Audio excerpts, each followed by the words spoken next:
started in July, and it all comes down to this, a cold November evening in Europe for the World GT Championship here on RaceSpotTV. Championship finale time here from the virtual Nürburgring. And well, Peter Mackay joins myself, Paul Smith, on the commentary as normal. We're here at last, Peter, and I tell you what, I think this is the closest championship finish we've ever seen in this championship. Certainly in my experience that's the case, and yeah, we've got 3 championship titles to decide tonight, 3 sprint races coming up with 255 points on the table. Paul, we're going to be in for such a treat, as are our viewers on RaceSpotTV tonight. Yep, the abacus is out for tonight to make sure we get you all the correct points. But, I mean, it's been a tremendous season, let's say it. There's been thrills and a few spills, unfortunately. But generally speaking, though, we've had some tremendous entertainment here on Monday nights.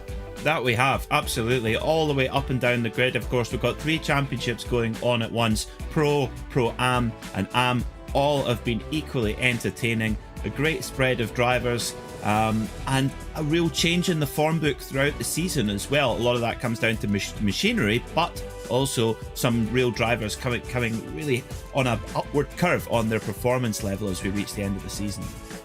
Absolutely. So let's take a look then at where we have been this season and where it all comes down to. We started off at Barcelona at the end of July in the height of the summer. Imola, Monza, Road Atlanta, Road America, Daytona, Fuji, Long Beach, Phillip Island, and then this final run in Europe, Spa-Francorchamps, Silverstone last week, and then the Nürburgring this week. It has been an absolutely tremendous season to bring to you here on RaceSpotTV. And well, speaking of those championships, let's have a look at how things stand. First of all, it's in the Pro category. Just 28 points separate the 2 Pure Sims Esports teammates of Ross McFarlane and Alex Davidson coming into this round. James Armstrong, Jack Sedgwick and Alex Gall can all mathematically still win this championship, so look out for those 3. They'll be pushing on towards the end. Mark Fletcher, Jared Caroni, Tom Dadswell, Adam Watson and Pete Harrod round out the top 10. It's even closer in Pro-Am. Just 14 points separate the Evo SR teammates of Chris van der Ness and last season's Pro-Am champion Mark Hutchinson. Andy Archer, well, he's just a further 17 points off of him, with Jensen Adrianson's 13 points behind him. Paul Webster, he's had an up and down season this season, but he's on the 61 points off of the championship lead, with Ethan Critchley 102 points off of the championship lead. Richard Simner and Phil Samways can still actually win the championship mathematically, with Michael Gray and Ben Gregory rounding out that top 10. In your AM Championship, it was a strong showing last time out for Jack Osborne, and it shows big time for the Century Sim Racing driver. He's in the lead of this one by 94 points over Jesse Payne Wilkins, the Full Tilt the Full Tilt Sim Sport driver, sorry. Martin de Jong then in 3rd place is just 2 points behind Jesse, so those 2 still within a good shout. Adam Hedgecock, Paddy Faulkner and Paul Faulkner and Paddy Crawford, both of those, they can still win the championship mathematically. Lars Van Rijn, last season's AM champion in 7th, 3rd, Jim Whitehouse, Andy Gilmore and Brian Sohn.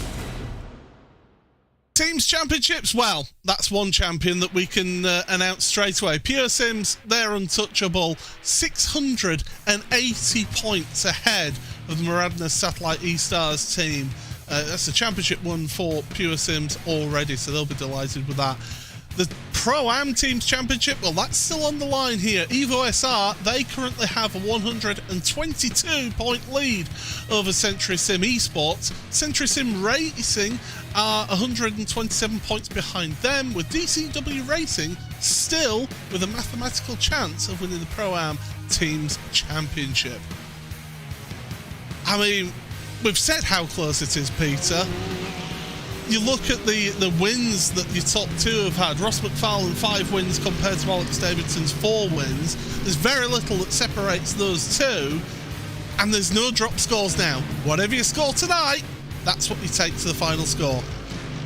Yeah, and this is going to be a really nerve-wracking evening for the drivers fighting for championships. For lots of reasons, it's always tense, but the nature of the circuit here and the nature of the format tonight, this is a sprint round, so it's 3 20-minute sprint races. And right down here, right here at turn 1, the braking zone, race 1 might be not so bad because they're in qualifying order, but as soon as you shuffle that pack, we've seen it time and time again, race 2 and race 3, it can get really, really calamitous. And that is what our drivers hunting for the championship are going to be really worried and concerned about, I think, and because some incident that's completely out of their control can end their championship right there.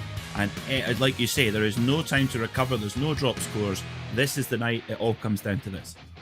Yeah, you kind of hope that you've had any of your bad weeks are done and dusted for the season before you head into tonight. You need to have a perfect night here for this round, that is for sure. We're just getting ourselves ready for the opening race of the evening. We've just got about half a minute before we can bring you the grid. And we've got a good sized grid once again. 42 cars are going to be taking to the grid. It's incredible how this championship just keeps the drivers coming back, and it shows the level that this series is at. It does, yeah, and you look at those times as well, how close it is. James Armstrong on pole for Brabham BMW. Fantastic stuff. Josh Thompson there in the Porsche was super quick the last 2 weeks. And Jack Cedric in the Ferrari. So, you know, we've got 3 manufacturers in the top 3. Really exciting stuff. The 2 championship contending Mercedes, well, first blood goes to Alex Davidson, who'll start on the inside of the front row. Ross McFarlane will start on the outside. Let's take you through your starting grid then. As you say, James Armstrong and Josh Thompson, front row of the grid for those two, with Jack Cedric and Alex Garland, row number 2. The 2 Pro Championship protagonists, Alex Davidson and Ross McFarlane, row number 3. Row 4 for Jared Caroni and Mark Fletcher, ahead of Jakub Majewski and Michael Abdoka. Then Jack Osborne, an AM driver, qualifying in 10th place. That's looking good for him, with Tom Dadswell alongside him. The 7th row of the grid is shared by Pete Harradine and Sol Bear, with Andy Archer, the top Pro-Am driver, on the grid, with Jensen Adriansons right alongside him on row number 8. Row 9 for Adam Watson and Adam State.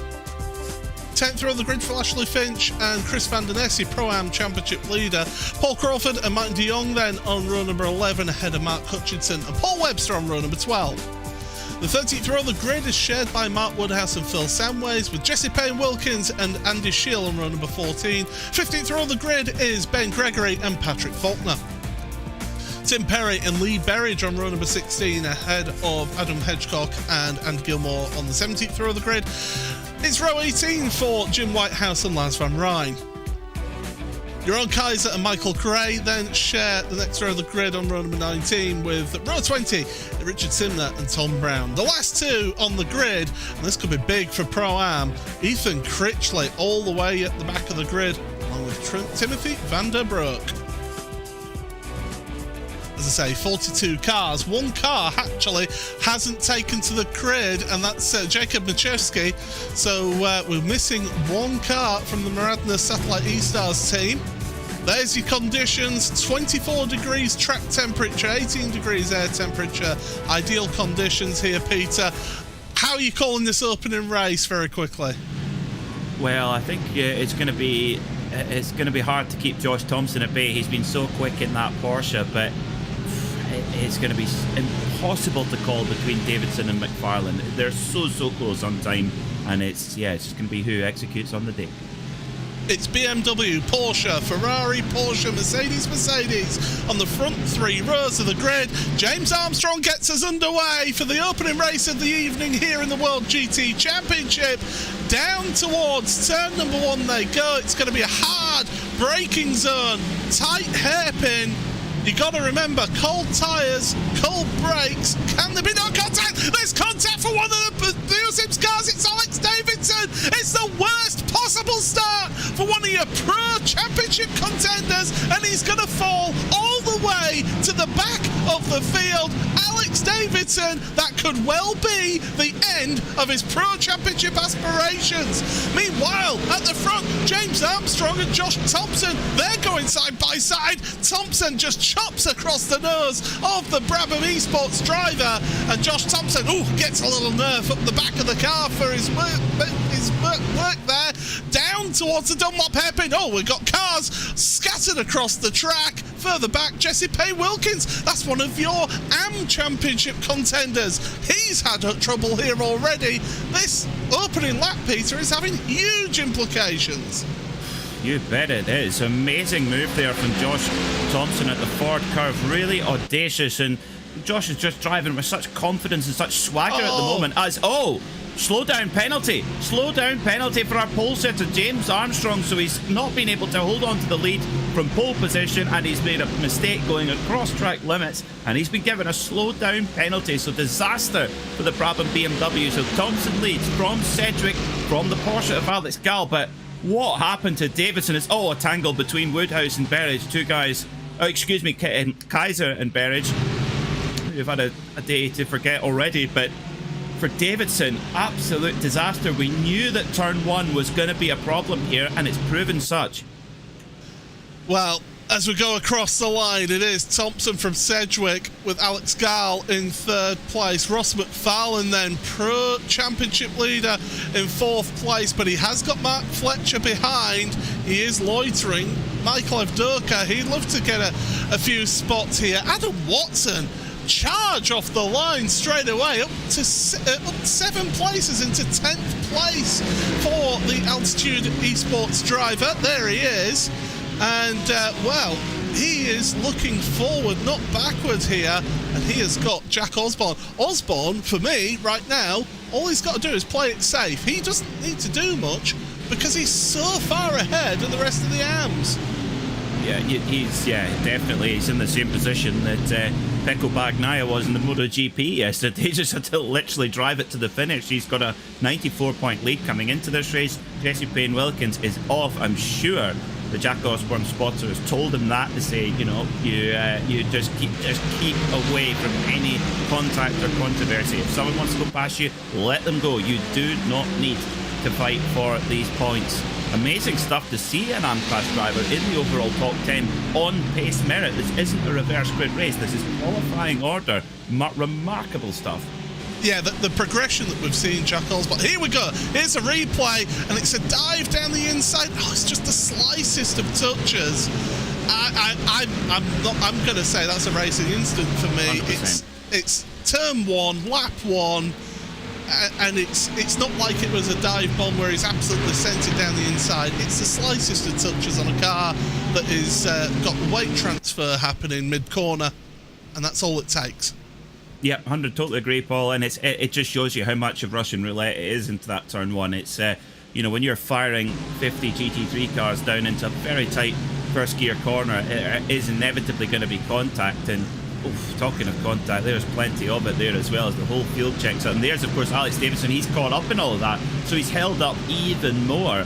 And of course, coming into this race, Davidson, he's got ground to catch up. He came into this race 28 points behind. Now, you do get 80 for a win, but he really needed to get a score on the board here in this first race. He's got a lot of work to do now the rest of today. He's already got himself clawed back to 29th, but it's a long way forward, is that? Yeah, you've got to give yourself that opportunity of a reverse grid. Oh, Ben Gregory getting bumped and bullied off the track there, and in fact into the tyre wall. That was one of the ASS cars, and that was a little bit rude going into that right-hander at turn number 7.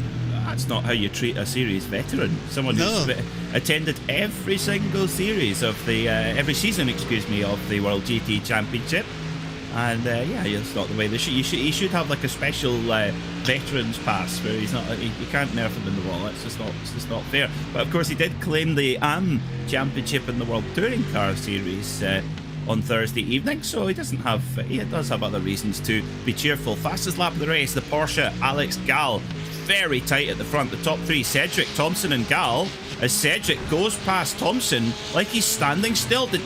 Now, what happened to Thompson? Did he make a mistake? But a very strange line there for Sedgwick to get past Thompson. I think, just from looking at the behaviour of the cars, I think Thompson was defending the inside and Sedgwick went, all right, I'll go around the outside then. into the Vidal chicane, and Thompson had to back out. Here we go. Here's a replay then of what happened. So you see those front three, Thompson, Cedric, and yeah, Cedric just got such a good run in that Ferrari. Normally it's the outside car that backed out, but Thompson decided discretion was the better part of valor there and just allowed Cedric to take the line. Was Thompson serving a slow down penalty there?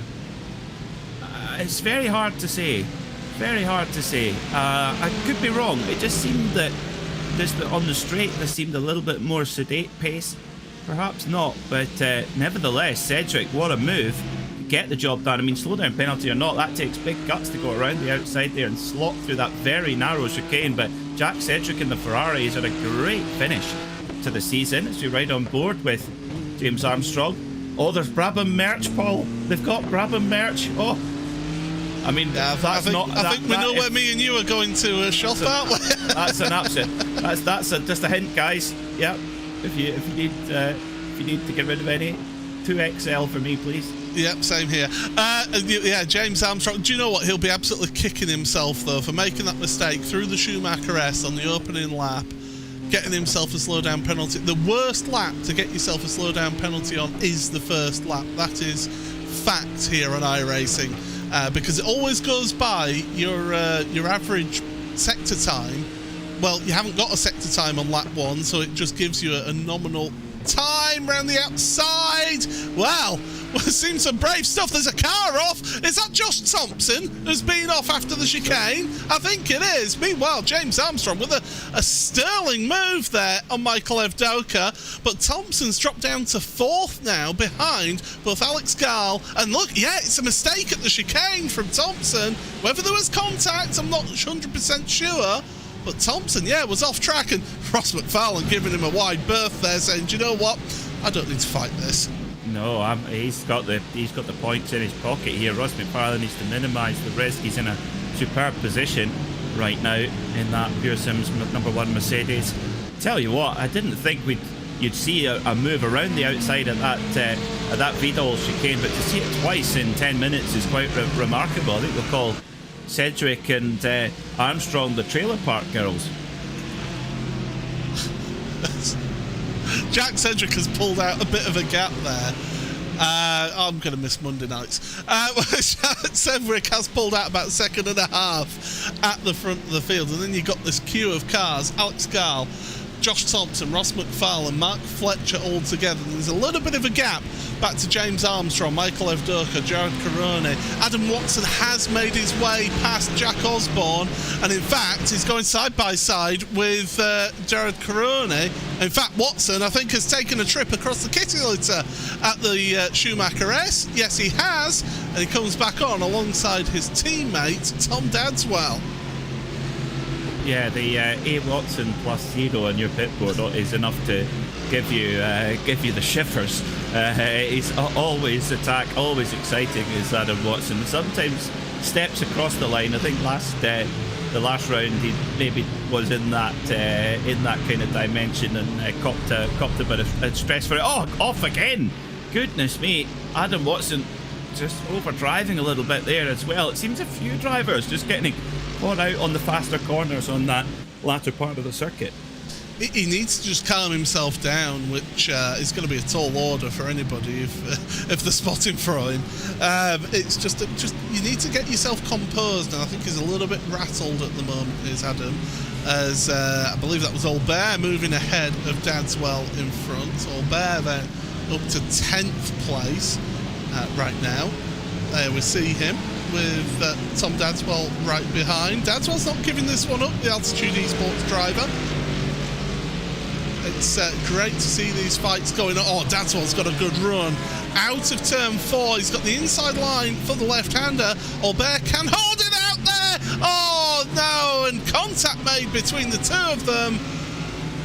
Oh, and Albert does the right thing, reverses out the way of everybody. That's really sensible driving there from Yanis. Now watch you rejoin. Don't upset Connery Maddock. And yeah, he's been very sensible about that. But they were squeezing each other through that left-hander of turn 6, and you're just asking for trouble, aren't you, Peter? Yeah, it's a tough one there. And yeah, Albert comes off worse. That's a shame. And yeah, they unfortunately lost a lot of time trying to get back on the circuit. Let's have another look. And yeah, this it was up on the curb, wasn't it? Down the curb. Well. Yeah, I think that they both had the right idea there to go side by side through that corner, and then Dadswell just clipped the curb, and that of course just altered the trajectory just enough to cause the incident. So unfortunately a mistake from Dadswell, but obviously unintentional. Mark Hutchinson here behind Pete Harrod in 17th place. He's ahead of his teammate and championship rival Chris van der Ness by 2 places. So the Pro-Am Championship, that's pretty close between those two. It was, 14 points coming into this round between them. And well, he's going to be gaining on his teammate is Mark. Will there be by a couple of points here? Andy Archer came into this round only 31 points behind. Now, finishing if he finished where he was right now, he'd score 52 points. So he'd outscore Hutchison. So where we have Hutchison in 17, so that he would outscore Hutchison by maybe 8 points, something like that. So we would close the gap down a little bit. Andy Archer's not out of this. Yeah, it's neither Adrianson's. Yeah, Jansen Adrianson's right with Andy Archer. I think those two almost have to work together, even though Adrianson's, ideally for him, wants to get past Andy Archer in all of this as well. So it's really intriguing how these championship finales all pan out. You can see Mark Hutchinson there in 17th, but as we've mentioned, it is Andy Archer and Jensen Adriansson in 12th and 13th. Again, 2 Pro-Ams doing exceptionally well on pace again in this race, up there towards the top 10. Alex Gall, by the way, has been closing up to Jack Sedgwick at the front. He's now just 7/10 of a second behind with the fastest lap of the race as well. So Alex is on a charge, and Jack Sedgwick, I think, in that venerable Ferrari, thinking, oh boy, I've got rid of one Porsche, now I've got another one behind me. Yeah, Alex Gall on the charge right now, right on the back of Sedgwick. And you've got quite a gap back to Josh Thompson, who has made his way back into 3rd position, but he's got McFarlane behind him, who I'm sure is in not really any mood to try and add risk to this situation. But it's great to see Sedgwick having such a good finish to the season. Of course, came 2nd behind Josh Thompson in the Enduro at Spa a couple of weeks ago. And that Ferrari is really coming to him, but you just don't see anybody else really getting that same pace out of that car. Won the race last time out as well at Silverstone in the 2nd race of the evening last week. So if he gets a win here, Jack, that'll be 2 on the bounce for the Ferrari. Not bad going, but that Porsche just looks so good through the left-hander there, so much better than Jack Sedgwick's car. Jim Whitehouse is around. Oh, don't say that's Mark Woodhouse. Yes, it is. Mark Woodhouse again. He just can't get any luck. If he didn't have any bad luck, he'd have no luck at all, would Mark? Here we go, down into the hairpin. It's a bit of a dive. Oh no! In fact, it's Woodhouse getting into the back of Jim Whitehouse. I think they were both trying to avoid the torpedoing number 56 in the Autosport car. Is that Tom Brown? Tom Brown, yeah. He's trying to get it slowed down, and I think they both just got a bit checked up there trying to avoid it, knowing that, there was a Porsche torpedoing up the inside. Andy. That's Andy Shield. He held it kind of in a straight line, and then he's pointed it towards the apex. Yeah, but he has got it back on, so well done, That's going to be a big slow down penalty. Yes. That's a massive shortcut. You know what? Well, I remember the rallycross track here at the Nürburgring, because I remember a feature on, this is going back, with I think it was Tiffany Dell and Juha Kankkunen showing off the Toyota Celica World Rally car around the Nürburgring rallycross track that was down in that section of the track there. So yes, I am that old, everybody. As we go across the line once again, this race is that the one with did it have an illegal turbo on it by that point? Probably did, actually, yes. This race has flown by, it must be said, because there's 4.5 minutes remaining in this one. Where's the time gone in this opening race? It's been absolutely sensational stuff. That's Michael Evdoka trying to hold off Jared Caroni, and behind them is Jack Osborne in 9th place. He's got a bit of a gap between him and Tom Dadswell. I mean, Jack Osborne is just setting himself up nicely for an AM Championship win here in this opening round. There's 2 more races to go, don't forget though.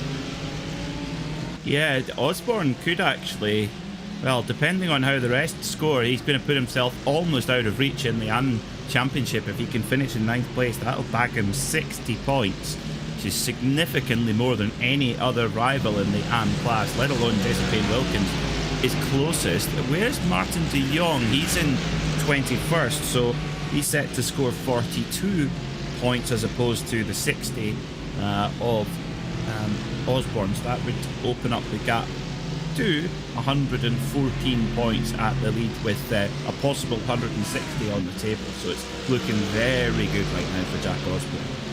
I can tell you, because I've got access to the race control information, that there are 4 drivers on the bubble in terms of a drive-through penalty. 2 have already had a drive-through penalty. The 2 that have had it are Jim Whitehouse, who's just come through now, and Timothy van der Broek. So those 2 have had a drive-through penalty. I mean, 16 incident points in a 20-minute race. It's not a lot, but if you think about it, that's just under 1 per minute. That's actually not doing too bad in terms of incident points per lap, if you think of it on that basis. Well, the thing is, it doesn't take much of a hit from behind, and then you've got 4. Someone hits you from behind, there's 4.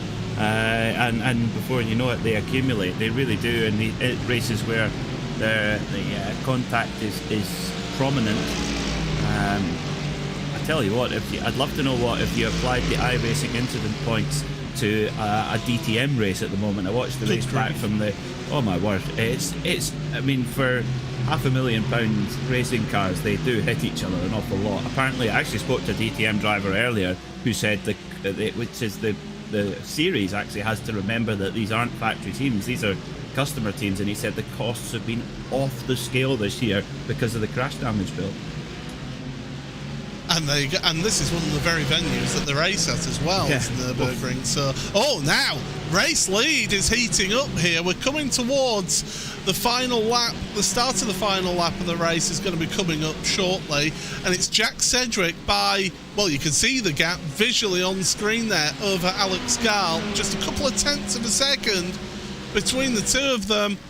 Can Gall make a move on the last lap for a race win? It would only be his 2nd race win of the season, as it would for Jack Sedgwick as well. So these 2 trying to get another win under their belts.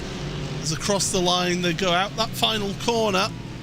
1 more lap to go in this race, and it is Jack Sedgwick ahead of Alex Gall. Josh Thompson 3rd place. Gall's not close enough to make a move into turn number 1. That's 1 overtaking spot left out. Turn 2, you're not really making any moves. Turn 3 and 4, you can either make a move into 3 or set somebody up for the exit of 4 to try and get that run down through to turn 5 and 6. Out the corner they go. Ross McFarlane is making moves on Josh Thompson as well, but Thompson's fighting back. So that's 3rd and 4th place, and here comes Mark Fletcher. He's wanting a piece of the action as well. The last thing that Ross McFarlane wants to do is get involved in somebody else's accident here, so he's got to be careful. Karoni and Evdoka have been side by side for about a quarter of a lap as well on this lap flap, and Evdoka just gets ahead of Jared Karoni in towards the Dunlop hairpin.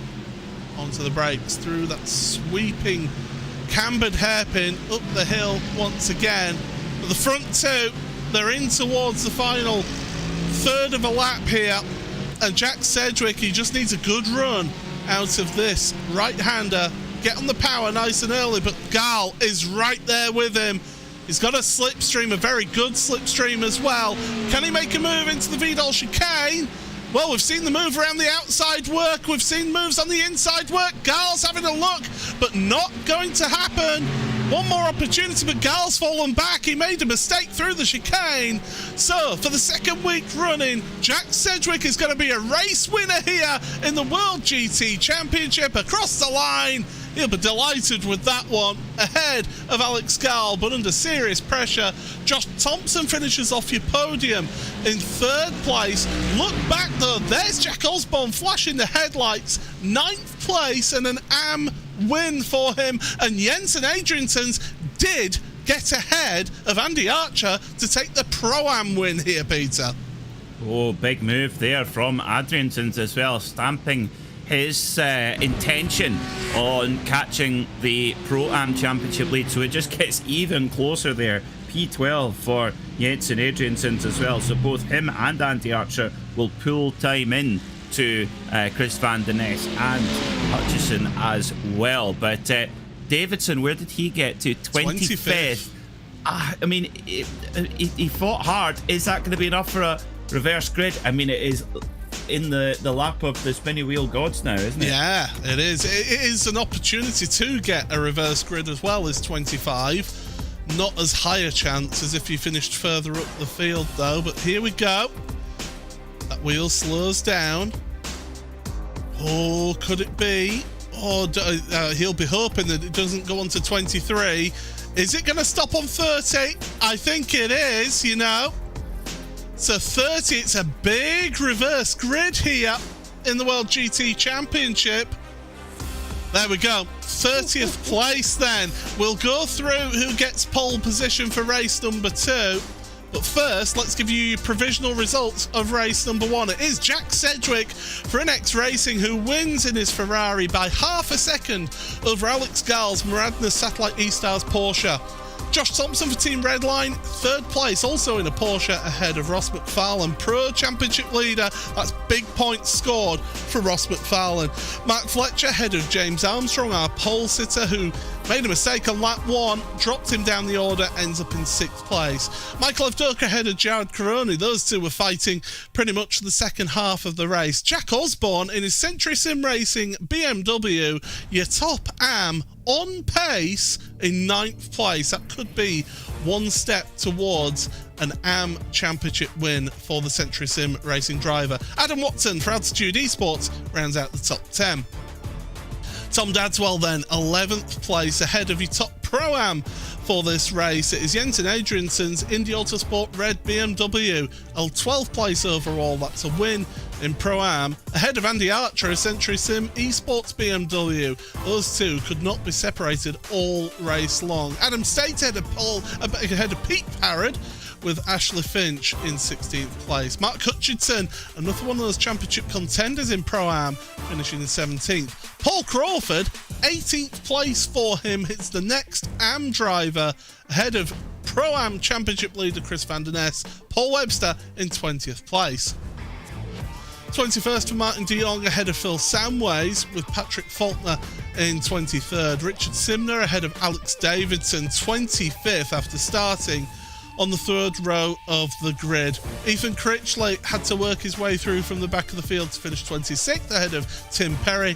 Jacob Machuski, who did not take the start, finishes 28th, ahead of Tom Brown, and your pole position sitter, Yanis Albert for Brabham Esports. That could be a good shout, actually, for a race win for Yanis. Andy Gilmore in 31st, ahead of Andy Shield, with Adam Hedgecock, Michael Gray, Lars Van Rijn, Lee Berridge, Mark Woodhouse, Timothy van der Broek, Ben Gregory and Jim Whitehouse. And then just 2 drivers, all drivers finishing on the lead lap. It is Jesse Payne Wilkins and Jeroen Kaiser. Well, we are trying to give you updated points. As soon as we get them, we will show them to you. But as things stand at the moment, you'd have to say that Ross McFarlane has got one hand on that trophy. I can tell you, 63-point lead over Alex Davidson now in that Pro Championship.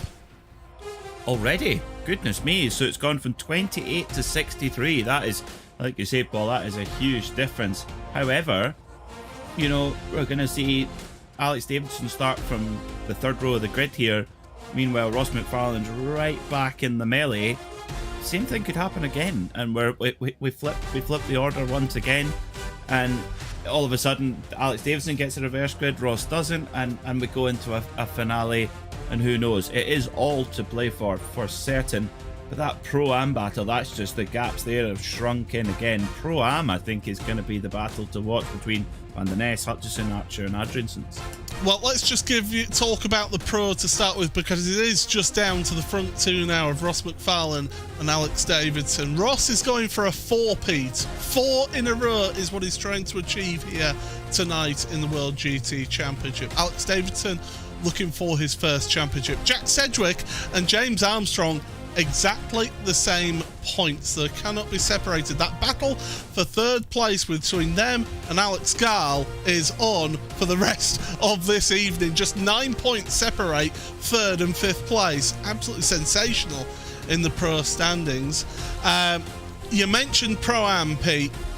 I mean, this is just incredible. 15 points separate Chris Van der Ness and Mark Hutchinson.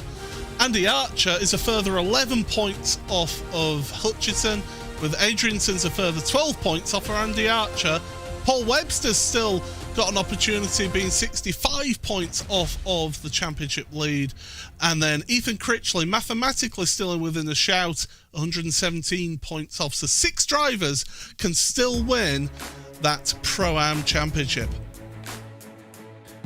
Well, interestingly, you look at actually Hutchison finished ahead of Van der Ness, but actually dropped points. So Van der Ness must have got the 3-point bonus for 0 incident points. So in the middle of all that, he's gone through the race. That's super clever driving from Chris Van der Ness. He knows that 3 points in this championship battle is really, really valuable, and he's managed to do that race without a single incident point. That's massive. And that is huge. I mean, when you get down to the positions where there are only single points between positions, getting a 0 incident race can really earn you some points, and that's exactly what Van der Ness has done there. Now, in AM, Jack Osborne and Martin de Jong are the only two who can win it, but de Jong is 116 points behind. I think Jack Osborne definitely helped get himself one step closer to the AM Championship, the first time that he would win the AM Championship as well. Yeah, basically Jack Osborne's just got to make sure he finishes on the lead lap or 1 lap down to score points. 1 lap down. 1 lap down. So as long as he finishes on the lead 2 laps, he's going to be champion. He's just got to drive around and clock the points, and he's fine. But what pace! I mean, 9th overall with a grid like that. Jack Osborne, well, he might score the AM Championship this year, but I'd be very, very surprised if he ends up with that same license for next season. Yeah, I think there'll be a few conspiracy theories going on through the virtual paddock here in the World GT Championship. It's worth pointing out as well, the Pro-Am Teams Championship, it's still open, but Evo SR outscored Century Sim Esports, so therefore they are now 131 points ahead of Evo SR. So really, Century Evo SR, they've got an opportunity of securing that Pro-Am Teams Championship as well, even if it is between the two teammates for the Pro-Am Drivers Championship. Well, they deserve that. They deserve that championship. They've got two drivers, top 2 in the Pro-Am Championship. Of course, Mark Hutchinson, he's trying to double up on his success last season. And of course, as you mentioned before the show, you know, Ross McFarlane, he's sitting on the cusp of a 4th World GT Championship in a row. He just missed out on defending his World Touring Car Series Championship last week. And 4 World GT Championships. When you think of the quality that he's come up against over the last 3 seasons, it's remarkable.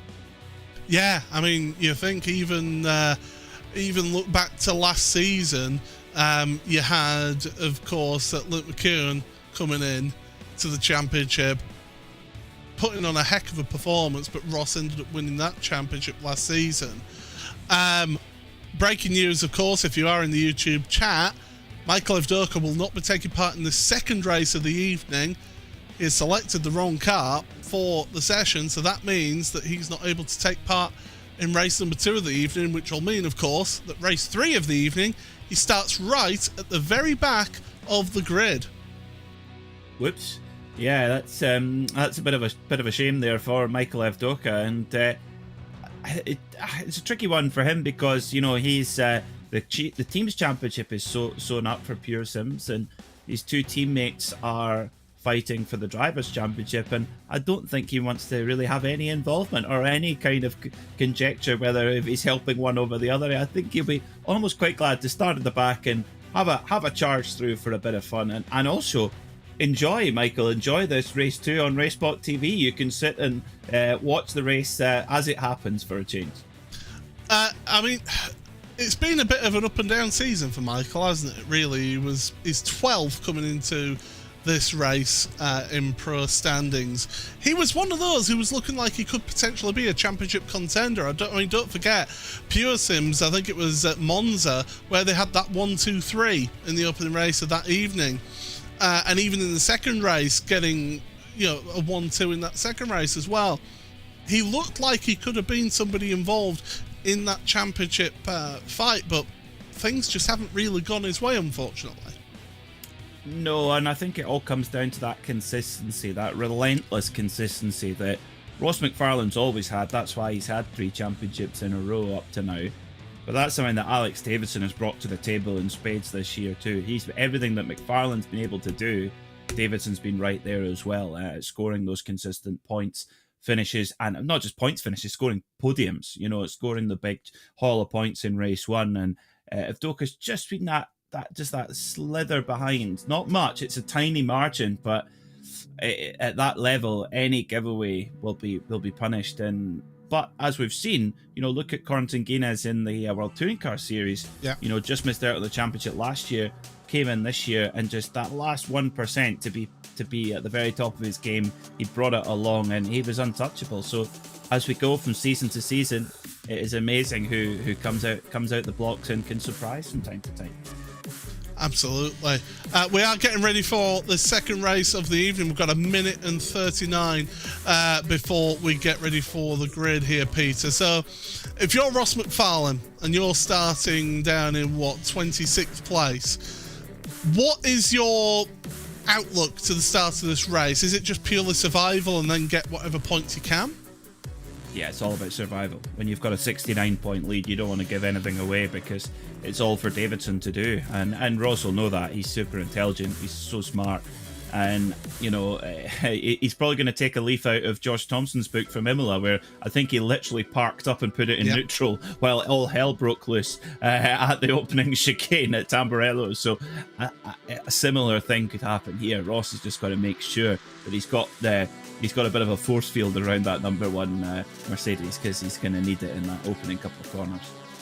He certainly is, and I know from experience of starting in the pack around here, it is gloves off, elbows out. You need to make your presence known in this pack, but you also can't get involved in any silly incidents. That is key around the opening of this first couple of laps of the race here before you can start trying to move forward. But we saw with quite a number of those drivers how difficult it was for people to actually gain places. I mean, Alex didn't really gain that many places after the first 5 minutes of the race. Macheski as well didn't really gain those positions as quickly as we would have normally seen. So overtaking isn't easy, and it isn't a given around here. No, it's not. I mean, we saw the 2 moves that Cedric and Gal had to pull off. I mean, very rarely do you see moves get done and successfully done at that chicane. You see plenty trying and it ends up in a big pile-up normally, and that's just not just in the sim, that's in the outdoor world as well. When you see a move at that chicane, it often ends in tears. So yes, you're right, the big overtaking point, of course, is turn 1, 6th gear down to 1st gear, that braking point. Well, it is Albert and Tom Brown on the front row of the grid with Macheski. He could be a good shout on row 2 with Tim Perry, Ethan Critchley and Alex Davidson, row number 3, with the 4th row shared by Richard Simner and Patrick Faulkner, the 2 teammates. Phil Samways and Martin de Jong, row number 5, ahead of Paul Webster and Chris van der Ness. Row 7 for Paul Crawford and Mark Hutchinson, with Ashley Finch and Pete Harrod, Adam State and Andy Archer on row number 9. 10th row of the grid for Jensen Adriaton's Tom Dadswell, with Adam Watson, Jack Osborne, Jared Caroni and Michael Evdoka. Well, Evdoka's not going to be taking the start of this race, we know that. Armstrong and Fletcher with McFarlane, Thompson, Alex Gall and Sedgwick. It's Gilmore, Hedgecock, Gray, Lars van Rijn, with Berridge, Woodhouse as well. The final few cars, Timothy van der Broek, Ben Gregory, Jim Whitehouse, Jesse Payne-Wilkins, and Jeroen Kaiser. It will only be 40 cars taking to the grid. As we know, Michael Avdoka is not going to be taking part in race number 2. So, we're getting ready for the start of this one. It's a chance for Yannis Albert to get a win. Jacob Maczewski, incredibly, has not won a single race all season. Is this his chance? Well, let's see. Albert's got great pace. That Brabham BMW has got great pace. I think he can do it. Here we go then. Out of the final corner, Yannis Albert just holding them up momentarily. Now getting on the power on the exit. We're going to see green flag racing once again here in the World GT Championship for race 2 and 3 of the night. And Alex Davidson is setting his stall out straight away down towards turn number 1. Onto the brakes. He's down the inside. He's got 2 boosted Virage cars there to get past. He's got past 1. Can he get around the outside of the other, Tim Perry? No, he can't, not for the time being. The rest of the field rumble their way through the opening arena section here at Nürburgring, but Davidson's moved up a place, up into 4th place for him. He needs a championship charge here in this second race of the evening, and he needs something, anything, to happen to his championship rival, Ross McFarlane. Oh, it's a great start to the race from Alex Davidson, trying to make up for lost time. He's up into 4th position as well, and he's got to worry about Albert and Maczewski, both really fast drivers as well. They're going to take a lot of work to get by, but he's in the right position. He's executed well off the start there as well. A really clean start, actually, it must be said, for a reverse grid race as well. Often can be really, really tangled up. The drivers have done a super job to get through there clean.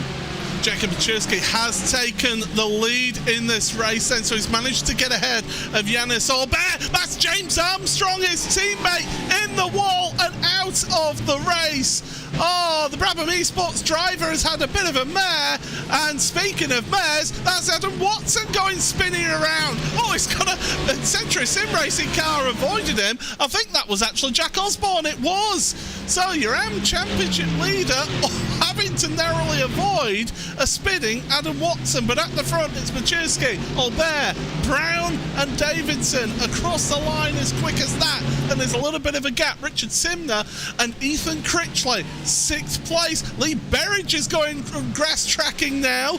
He's back onto the track. Davidson to the inside of Brown. Can he get the move done here?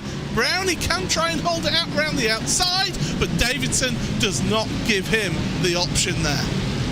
Oh, Davidson's at full attack here as well. Tom Brown tried to make the move to kind of cover the line, but Davidson was already fully committed, said, no, I'm coming by even if it's big risk. He's got to risk it now. It has Alex Davidson, but he's doing that right on the back now of Albert. And of course we know that the Mercedes started off the season as the real car to have. It is not right now. I would say it's either the Porsche or maybe the BMW as well. The Brabham BMWs have been really quick so far in this race event.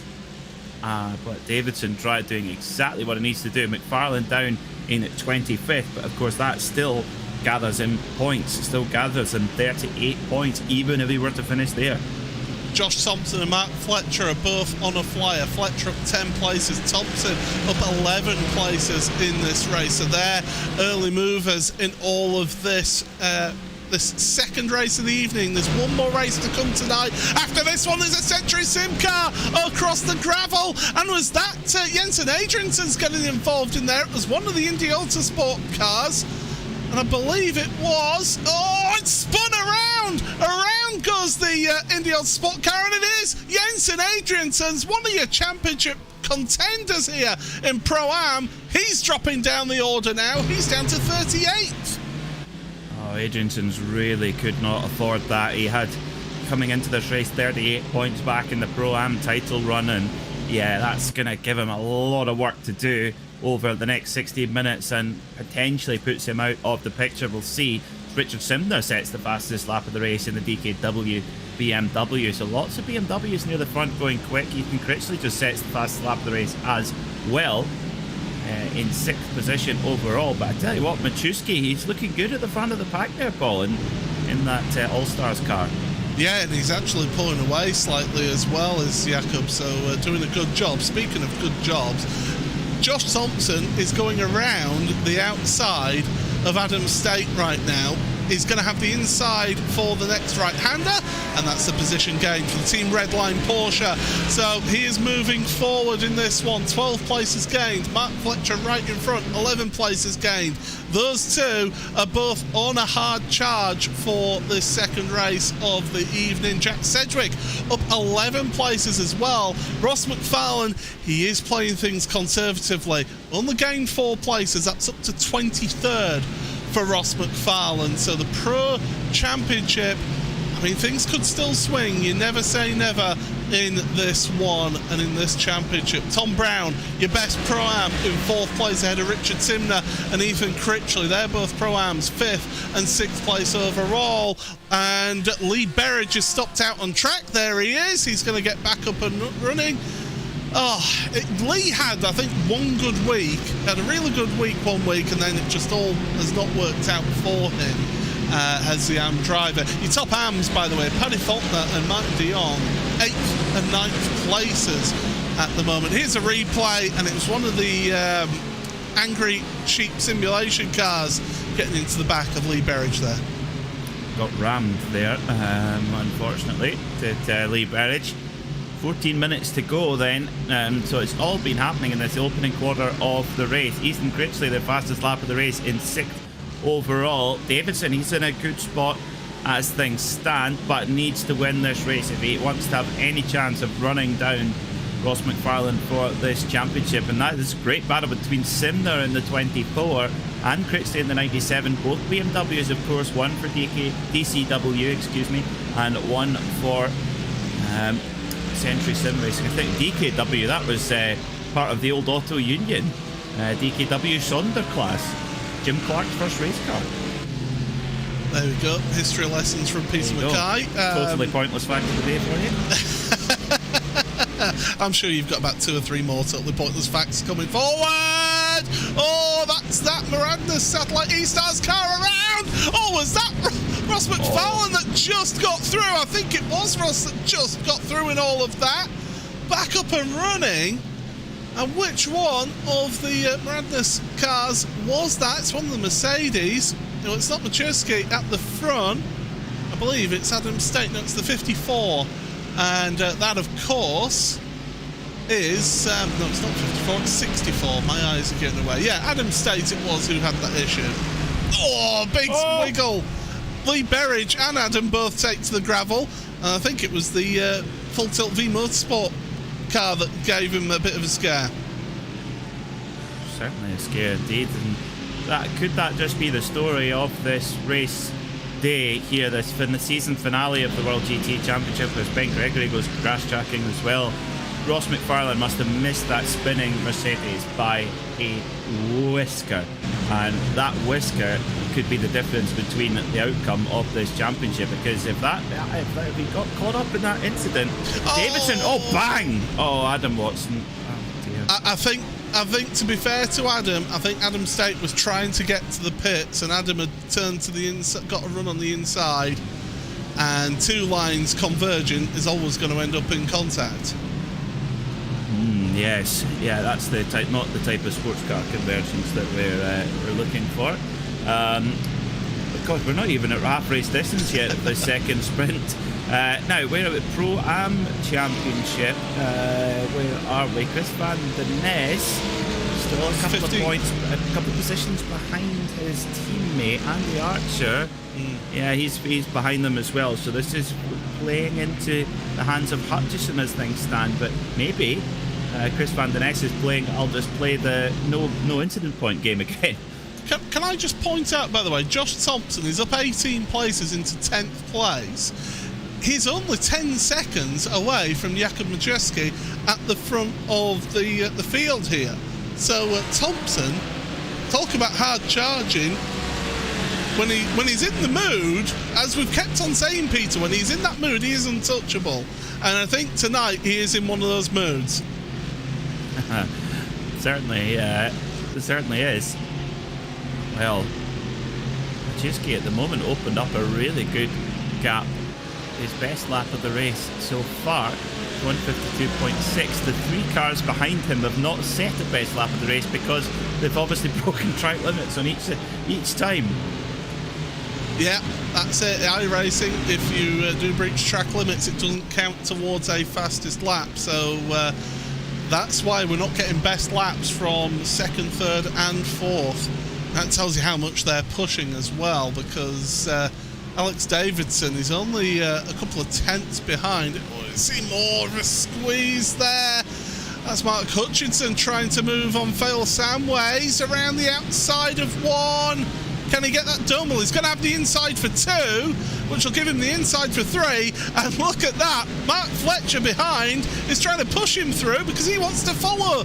He wants to follow Mark Hutchinson through there. Well, Hutchinson's ahead of Samways, and now Fletcher's ahead of Samways as well. They all get through just about 2-3 wide through that opening kind of arena section. It is real switchback stuff as they go side by side, as they go, can they make it through the right hander, then down into the tight left-hander, the forward curve, down the hill towards the Dunlop hairpin. Speaking of Dunlop, Hans Stuck, his best ever race win in his opinion was a win here in 1988, the ADAC Bilstein Super Sprint in the Porsche 962. Now, what made that particular 962 special was because it was the first time they'd used the experimental PDK and it had Dunlop sponsorship on it. It just restored the car, actually. Tim Perry, meanwhile, has moved forward in all of this. He can look behind as well because Dadswell's making some moves. Alex Gall is there as well, and the Evo SR car is getting absolutely swamped right now. He's got Jack Sedgwick behind him with Ross McFarlane in 19th place. So Chris van der Ness, I mean, he's trying to play it safe and trying not to get any incident points in this race, but it's getting a bit swamped in the mid-pack right now. Pete Harrod has got a drive-through penalty. He's reached the incident limit, so with 8.5 minutes to go, that's the first drive-through penalty of the race. We've also got a car with no bonnet, with no bumper on the front of it further back as well. So there has been action aplenty further down in this field onto the brakes. Van der Ness, I think he's just keeping out the way. But there comes a point where you lose too many positions to make that gain of 3 points for a 0x race count. Oh, yeah, that is it. Yeah, you don't want to give away too much, do you, at that point? But no wonder. I mean, with the top 3 that we mentioned there, who hadn't set a lap yet, effectively, well, they've had 6 or 7 laps. So even if they're only breaking track limits once, they're going to be halfway through the incident point limits. I dare say they're using more of those off tracks. So, yeah, interesting stuff in terms of the track limits and the overall penalties as well. We must also say hello to Paul, to Mrs. Mackay watching from Montpellier. How cultured are we with our international audience? Well, we're always cultured whenever the Mackays are around. So, absolutely. Thank you very much for that. I also noticed actually the Jack Osborne fan club was also in the chat as well. So they're cheering on Jack, although it's not been the best of second races for him. Although he's up to 26, so he's only lost 4 places now. I mean, the first race went so well for him that I think it all just got a bit exciting. So yeah, that will go in the highlight reel of the Jack Osborne fan club, that's for sure. Jack Sedgwick continues to have just a superb finish to the season, and just bang straight up the inside there. Clean move there on one of the full tilt Audis, up into 16th position and fastest lap to boot for Sedgwick. And the thing is, if Jack Sedgwick can carry this momentum of pace into the next season, which I'm sure he will, and pick the right car, he's a threat for the championship title next year, Paul. Heard it here first. I mean, Jack Sedgwick, we know the quality of the driver. You know, he's world championship quality. He's a vastly experienced driver here on iRacing. And he always seems to go for that alternate car, though. Everyone else seems to go for one car, but Jack always goes, you know what, no, I'm going to go with this car. I feel happier in that. And at the end of the day, yes, if it's not the ultimate fastest car, but it suits your driving style better, are you actually going to lose less time than if you're in a car that's supposedly quicker but doesn't suit your driving style? Well, and also, do you go for something that's kind of in the middle of the performance window? Of course, the drivers pick their car at the beginning of the season, but always a World GT Championship season will transcend 2 iRacing seasons, and as we know, from one iRacing season to the next, the big adjustment in balance of performance makes such a difference. You know, when we started off this season, the Mercedes was definitely the car to have. It was so quick, and the Porsche was nowhere. And now the Porsche is the car to have. Bang! One. Oh! God, it's all Tim arms Perry. and elbows. Tim Perry got shoved there by, I didn't see which car it was. That's a swear word coming out there, I would think. That's some chuntering going on. Yes. I can tell you that now. He's not happy, and why would he be after that little bit of contact? Tom Dadswell has a drive-through penalty now as well. He's picked up the incident points, and he's going to have to take a drive-through. There he is. I think it was him who hit Perry, actually, so that would have been 4 incident points and maybe just put him over it. Meanwhile, this is your battle for second as Tom Brown has a look up the inside of Davidson. You've got to be careful with Tom Brown. He's going to stick it up the inside there. He's got no qualms over any championship implications, and here comes Ethan Critchley. Oh! I think there was contact. I think there was ever so slight contact between the two. Tissue paper between them there. He's let him go by though. Yeah, I think that's why. I think because there was contact, he's decided, no, I need to get out of that, give the place back. Very gentlemanly driving, as Josh Thompson now is dropping down the order. So what's happened to him? He's chopping and changing on our timing screen, and he's been off. That trail of dust that that was coming out from the back of his car tells you that he's been off, and this is how it happened. He got a wheel onto the grass, onto braking, and there he goes. He's a passenger. It wasn't really. I mean, there is just a bit of cards went for them, but it's a bit of a high-risk, low-reward move there. A bit of impatience for Josh Thompson. You know, when Josh is out the front, he drives with such confidence, such swagger. In these reverse grid races, just the impatience just creeps in a little bit and it holds him back. We know how good he is, but here comes Davidson for second place. Machewski, he's gone. He's in the next postcode. He's parked up having a Weiss beer and a bratwurst. Oh, is Albert too late on the brakes there for Davidson in the BMW, but here comes Davidson again in the Mercedes. He might have another go going into turn 1, and still Brown and Critchley are catching them back up again. We've got about 2 laps remaining in this race. Good run out the final corner for Alex Davidson. Yannis Albert, though, wants a good result here. He's not had the best of seasons in the Brabham Esports car. They're almost swapping paint between the two of them. There's Critchley having a look on Tom Brown behind, going into turn 2. So it's 2 by 2. Critchley gets out of it. Here comes Davidson down the inside into 3. Can he get the move and sweep in front of Albert? The answer is yes. Yes, he can. Up into second place now. Alex Davidson, this is what he has to do here, because his championship rival and teammate Ross McFarlane is in 15th place right now. Well, this would gain him 28 points over McFarlane, so it would still be difficult to win the championship. It certainly at least keeps the chance alive. It's been an inspired drive from Alex Davidson. You know, he's had to get past some really top-end drivers, but it's not done yet. Yannis Albert, ever cool, ever calm. Wonder what the Brabham Bear, what setup he's put in there for this machine. Whatever it is, it's working. These green and gold cars have just been a perfect addition to the World GT Championship. I tell you what, as a commentator, getting to say Brabham BMW, it just fills you with fever. It's brilliant. It's fantastic, and as they go through, Tom Brown and Ethan Critchley, they haven't given up their little squabble, and they've got behind them as well Paul Webster. Webster's trying a bit of a charge. Here's the view then of Ethan Critchley, giving us that view. Oh, getting close to Tom Brown under brakes. That Porsche gets a good run at the corner.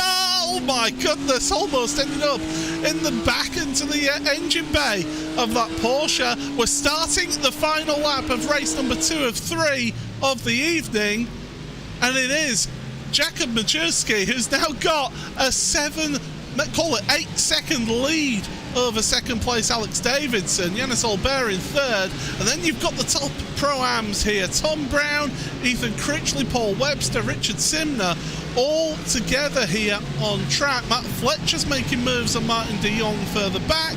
Meanwhile, Paul Webster's trying to make moves here on Ethan Critchley, and Paul will try everything he can towards the end of the race here. But Majerski, we've barely talked about him in this race. Once he broke that slipstream, he was away. Fantastic. Yeah, really fantastic. I mean, in a race that only 20 minutes long, to pull away for some top pro class competitors by 8 seconds, one of the best drives we've seen all season from anybody. And Majerski, you know, new to the championship this year, I think he's really got in the flow of the World GT Championship, and I really hope we'll see him back next season, because he can be a championship contender as well. It's going to be a long list, Paul, for next season. My goodness, and that always bodes well for the championship as well. But here he is then, heading towards the Wiedolph chicane for the final time. He's not had a win all season, and he's looked, especially in the early part of the season, like he was in with a shout of winning those opening races, but getting involved in a few incidents really didn't help him. But there he is. We saw him in the height of summer with the window open and the vest on. Well, he's got a t-shirt on, but the window's still open. But out the final corner, there he is, giving us a little bit of a wave for a race win in the World GT Championship for the first time in his World GT career. Jakub Majerski takes the win here to get a glorious win for his team. Alex Davidson second ahead of Yannis Olber. Tom Brown holds on for a Pro-Am win. Paddy Faulkner, great drive from him, 8th place to get the AM win here in this race. Some good points for Paddy. Across the line, the rest of them come. My goodness, Ross McFarlane ends up then 15th place in that race. So it is points swinging back in Alex Davidson's favour, but I'd say that it's still on for Ross. But that Pro-Am Championship, that is still on. Jack Osborne did finish 23rd in that race. Now, coming into that race, it was Martin de Jong who was in second place. He finished in 12th. So de Jong did outscore Osborne in that second race, but was it enough? We'll get things updated. The series admins are keeping us up to date with all the points as we go towards the end of this race. But the final spin of the wheel to give us our final reverse grid pole position, and I think it's going to be another big one here, it must be said. Yes, it is. It's going to be 32. Wow, that's a big reverse grid here.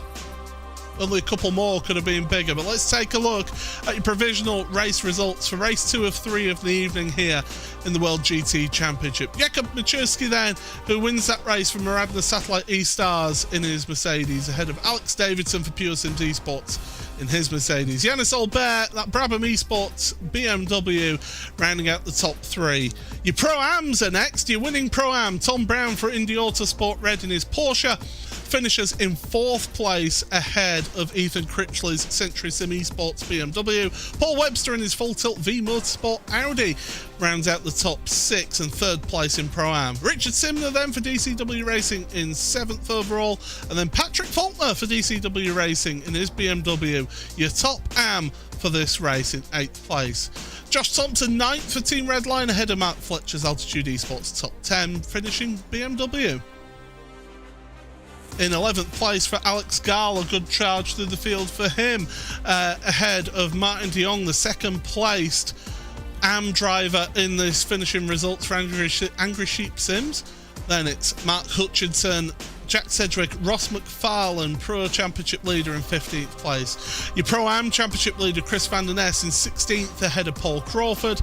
Then it's Ashley Finch, Andy Archer and Michael Gray. Timothy van der Broek gets 21st ahead of Mark Woodhouse, with Jack Osborne in 23rd in the end. Jensen Adriansen's, what could have been for him, down in 24th ahead of Adam Watson. Tim Perry, Phil Samways, Jesse Payne-Wilkins, Lee Berridge and Adam Hedgecock round out the top 30. Tom Dadswell, who got a drive-through penalty, finishes 31st, ahead of Jeroen Kaiser. Adam State, Jared Caroni, not a night to remember for those two for Satellite E-Stars and Satellite Racing, with Pete Harrod as well, another drive-through for him. Andy Gilmore, Lars Van Rijn, the last of the drivers on the lead lap.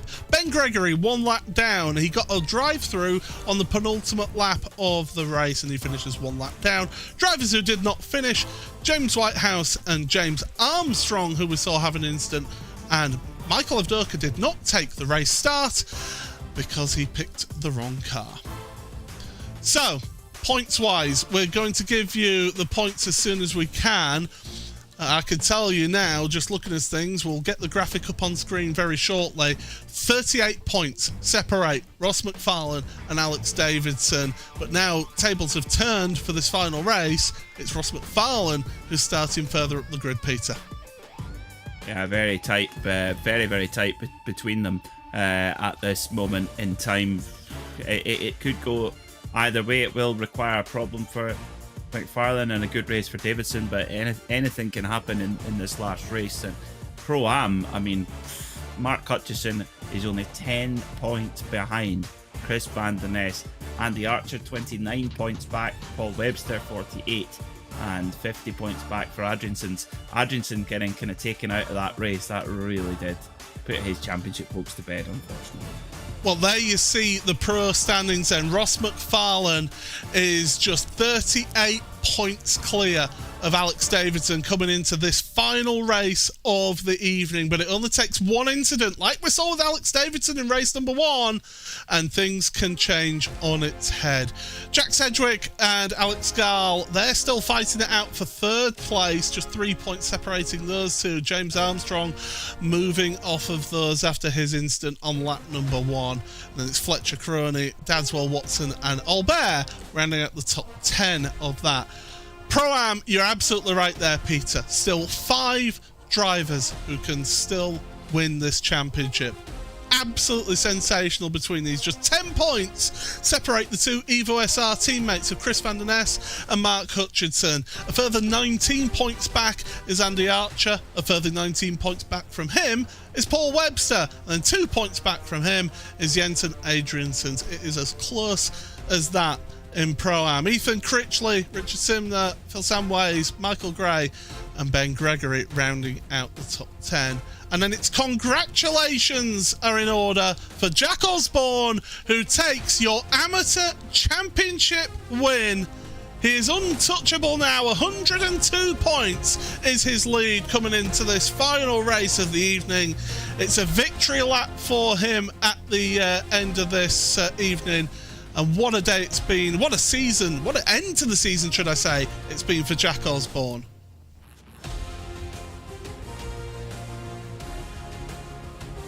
Well, it certainly has. I mean, Jack is he's done exactly what he needed to do, and that first race, Paul, was absolutely critical to getting that job done, taking any risk out of it as well, and he thoroughly deserves it. I think also Century Sim Racing, they deserve a title also, because their drivers have been right up the front in a lot of races this year, so it's good to see them get some silverware. They'll be, as I say, they'll be dancing in the streets of was it Warrington? Warrington, yes, I knew it was, yeah, dancing in the streets of Warrington tonight.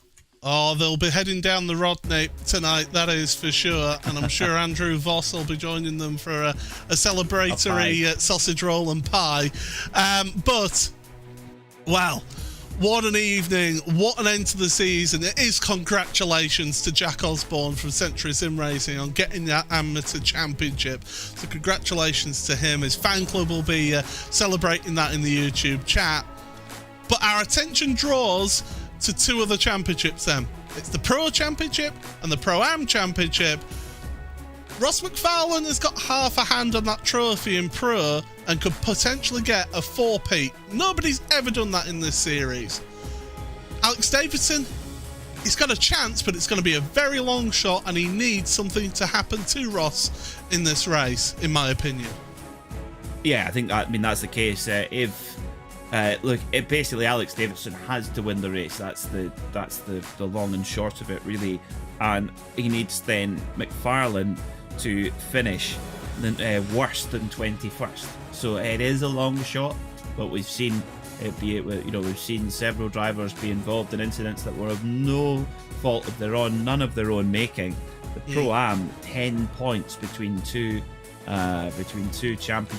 teammates, Chris Van Den Ness and Mark Hutchison. Van Den Ness has that 10-point buffer, and those 3 points for 0 incident points back in race 1, they could be pivotal by the end of this 20-minute race. I mean, even a fastest lap out of the class, because you do get bonus points for the fastest lap in class as well. So something like that could tip the championship one way or the other. It's going to be fascinating watching, and I think that's the one that really could give us the drama here. I think more so than that Pro-Am Championship is really going to give us the drama here in this final race of the evening. It's worth pointing out, Pro-Am Teams Championship is still within a shout. However, Evo SR, they've got a healthy lead in that one. Yeah, I think they're looking very strong indeed, and it's kind of gloves off now to see who's going to win that championship. And it's tense in that team room right now. I wonder how much conversation is going on. Probably not a great deal, I would imagine. I think it'd be pretty quiet as they prepare for this last race. And good luck to both of them. I mean, if we know Mark Hutchinson, I think he'll be the first person to congratulate Chris if he does win it, and I think vice versa as well, that they are teammates at the end of the day. They'll both want the team to win. However, any racing driver who tells you that, oh no, the team, we win, as long as we win the team's championship, that's important, they're talking rubbish. Every driver wants to win themselves a championship, don't they, Peter? Oh, of course, absolutely. It's a racing driver is a very, very selfish existence in so many ways. So yes, that's unless you're getting paid a gargantuan salary to play a team role, that's a different matter. But I don't think that's the case for any of our drivers, unless they've kept something from us. I tell you what, if they're getting paid a gargantuan salary, then we need to be having words with Hugo, if that's the case. But let's look forward then. 32 is the reverse grid. Alex Davidson is starting 31st. Ross McFarlane's going to be in up towards the mid-pack, towards the front of the field. Alex Davidson needs something to happen to Ross, and he needs to actually get past Ross and get good separation between them to have any hope of winning the championship in Pro. Yeah, and we've seen here that anything can happen in these races as well. Yes, exactly. I mean, it's a huge ask for Alex Davidson, but yeah, I mean, think, what if you throw a safety car into that mix as well? That's entirely possible. If you get a crash relatively further up the field at turn 1, it will block the road. So, a safety car is a potential here as well. Safety car could, whatever happens, play in Ross McFarlane's hands. Yeah. Because if he's involved in an incident, he can get a fast repair and get back out again. And of course, it cuts down time that Alex Davidson can ultimately run down the leader as well. So that whether there's a safety car or not could play a factor in this outcome of the championship as well. And unfortunately, that honour is bestowed upon myself. I'm sure you would call it as it. You've called it as it is up to now. So, yeah, absolutely. But it does have to be a track blockage that leads to a safety car, for anybody wondering when a safety car is called in this series. And so far, touch wood, I've got nothing that's wood near me. Touch wood. Done it for you.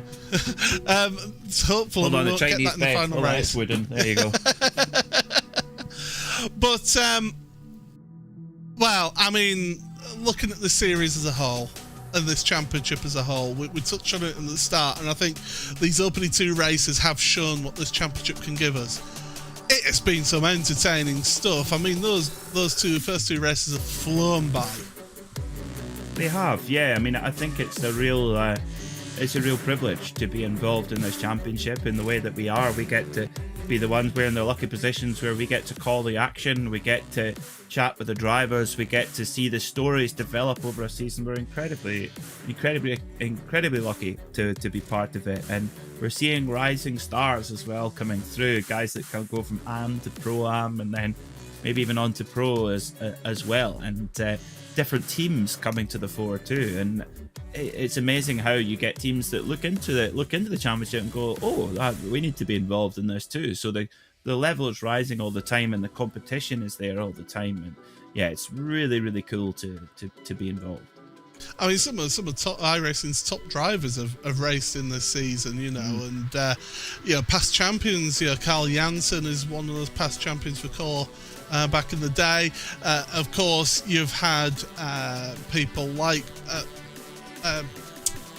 Luke McEwen coming last season. Did brilliantly. Alex Arana, Marina Sarica, two top drivers, Williams Esports, they came involved in this championship as well. We see some of these top teams see this championship and say, do you know what?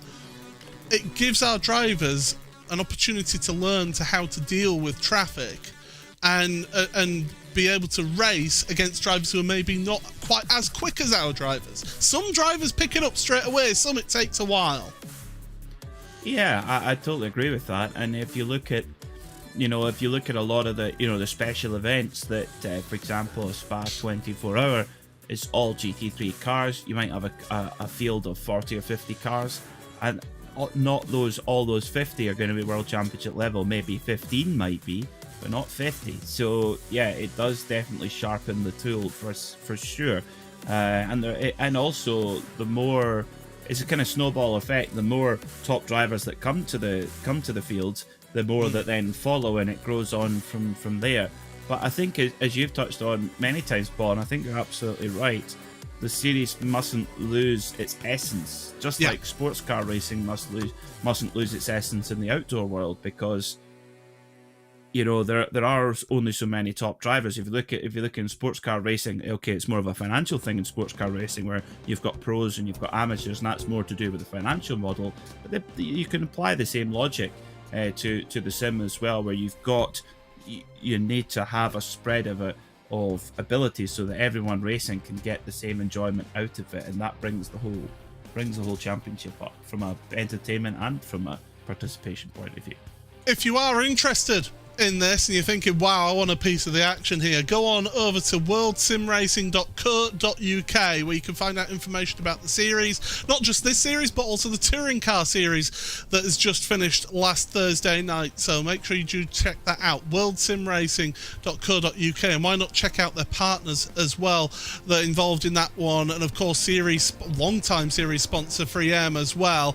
We must thank them for their support of this championship. They've been such a loyal sponsor of the championship, and it's great to see. But with that, we're into the final race of the evening, and well, we get to see our final grid of season 12 of the World GT Championship, and it is Jeroen Kaiser who is on pole position. Alongside him on the front row is Tom Dadswell, with Adam Hedgecott, Lee Berridge, row number 2, row 3 for Jesse Payne Wilkins and Phil Samways. Fourth row of the grid for Tim Perry and Adam Watson, with Jensen Adriansons and Jack Osborne, row number 5. Matt Woodhouse, Timothy van der Broek on row number 6. Row 7 then for Michael Gray and Andy Archer. Ashley Finch and Paul Crawford on row number 8, with Chris van der Ness and Pro Championship leader Ross McFarlane on row number 9. Row 10 for Jack Sedgwick and Mark Hutchinson. Matt de Jong and Alex Gall, with Matt Fletcher and Josh Thompson on row number 12. Patrick Faulkner, Richard Simner, Paul Webster, Ethan Critchley, Tom Brown and Yanis Olbert. Then with Alex Davidson with it all to do here, and Jakub Machowski rounding out that row of the grid, with Adam State, Jared Caroni, Pete Harrod and Andy Gilmore. And the final few cars on the grid, Lars van Rijn, Ben Gregory, Jim Whitehouse, James Armstrong and Michael Evdoka does join us for the final race of the season. Well, it all comes down to this then. The final round of the World GT Championship, brought to you by 3M. We're delighted to have you all here joining us on RaceSpotTV. It is Paul Smith and Peter Mackay here on commentary. Thank you so much to Hugo Luis, who's behind the scenes giving us the pictures that you see on screen. Peter, one final prediction from you. Who's going to take this race win? That's a very hard one to call. Adam Watson. It'll certainly be a hard charge from 8th place on the grid, but your own Kaiser for Team Mad is getting the things underway here for the final round of the championship. Across the line, Tom Dadswell follows him down towards turn number 1, in towards the braking zone for the first time. Dadswell looking to go around the outside. Kaiser holds on to that place. Lee Berridge was looking involved in all of that with Adam Hedgecock. Can everybody make it through this arena section for the first time? So far, so good for the drivers as they go into the braking zone once again. You see all these cars spreading 2, 3 wide as they go through the arena section. Onto the brakes, turn. There's a bit of contact mid-pack for one of the DCW cars. I think it was Richard Simner. But we're staying green flag racing. This is what we want to see here in the World GT Championship. Down towards the right-hander for the leaders, and then down towards the Dunlop hairpin. And then Paul Webster, that's his day done for Pro-Am. He's not going to win the Pro-Am Championship from the back of the field now. That's his championship done, Peter. Yeah, it was a big ask there for Paul Webster. He had to go for it. Oh, who's that? Whoa. I think it was Dadswell. I think Dadswell was involved. Was Tim Perry involved? Tim Perry had a difficult... Oh, there's a hip check there with one of the Pure Sims cars. Oh, contact between the two of them. Oh, hold your brakes. Oh, and was that one of your championship contenders? I think it's Evdoka. Oh, it's Evdoka. Well, 51, I can tell you, of Andy Gilmore is out of the race. Evdoka is out. Tom Dadswell out. Tim Perry out. Big stuff, big drama on this opening lap. Interesting to get another look at that from on board the 96 DCW car as well, because he got into the side of I think it's Perry really hard there as well. It's going through the Schumacher S, but a chaotic first lap, but luckily it didn't happen at turn 1 where it can get really jammed up. But down towards turn 1 they go. Your own Kaiser's got away clean with Berridge going to try and make a move. Oh, inspired move there from Berridge. Oh, just a light bit of contact, no harm, no foul. Great move from Berridge. He makes his way up into first, and here comes full send Watson. Oh, Wusa Watson, not. He's up into third. Wow, he's making some big moves there, and he's got his teammate Adam Hedgecock right behind him in the Ferrari. Yeah, he is going for a ride. Adam Watson wants to take 3 race wins down the inside of Kaiser. These two used to be teammates. Well, not anymore, not this season, and Kaiser gave him a wide berth. That gives him the drive off of that right-hander, but it allows Lee Berridge to make a little bit of a breakaway now at the front. Berridge wants to get as big a gap as possible. He wants Kaiser to fight with all it's worth. Here we go, into the Schumacher S. Alex Davidson, I think, was glad that he just missed out on that, and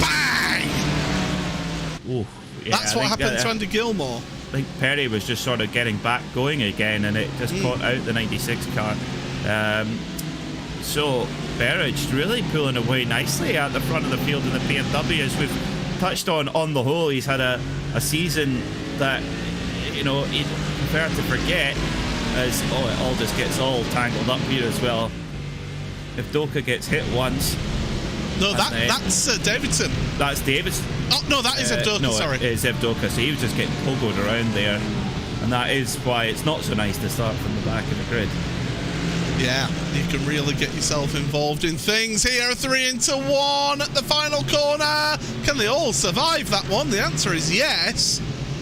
Oh, blimey, it's getting my anxiety up there a little bit with some of these moves on this final race. It's really tense stuff here.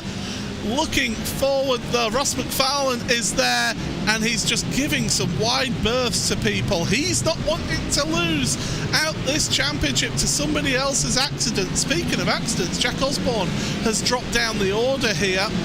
So he was further up, he's dropping down, but he doesn't need to worry. He is the AM Championship winner out of the right-hander out of the arena, and back up and running they go. Here's what's happened to Ashley Finch.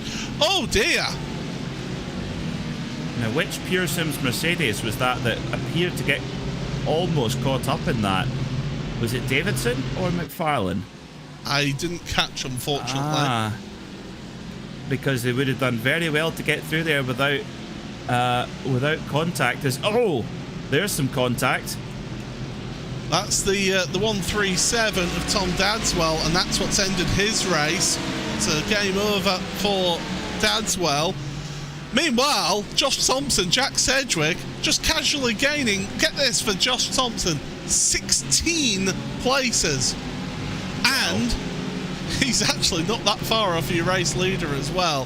He is only, out of all this, 4 seconds off of Lee Berridge. I think we could see a Josh Thompson win here if Adam Watson can't move forward. We could, but do not write off Jack Sedgwick. He is the man on form. He's the man with confidence behind him. He is loving that NX Ferrari right now. Thompson just dives it up the inside, and Michael Gray said, after you. You're clearly in the mood for this. I'm just going to get out of the way, wise, I would say. But yeah, Thompson not been an ideal day at the office. We know how quick he is in this Porsche at the moment for Team Redline.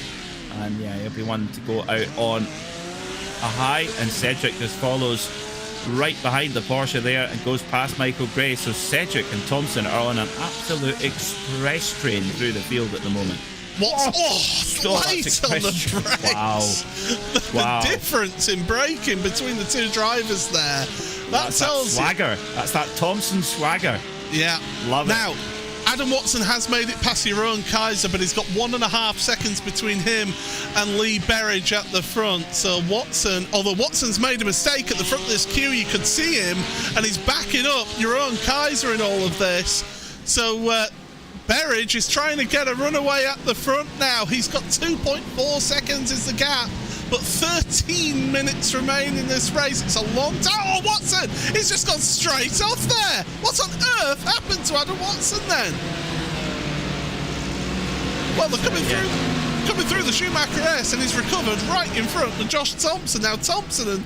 Well, if there's ever two aggressive drivers on track, it's Thompson and Watson. What do you not want out there next to each other on track? Well, this is where Thompson's got to be careful, because when Adam, I mean, he just got flashes of brilliance, but when it goes wrong badly, and he can get quite flustered and things go wrong. So he just got to be careful. Thompson's got to be careful here. So Cedric's going to try and have a go. Oh! Cedric's turn to get into the back of Watson. Right, but look at that. Just Thompson just making moves, just coming through like he's in an LMP2 car. Incredible.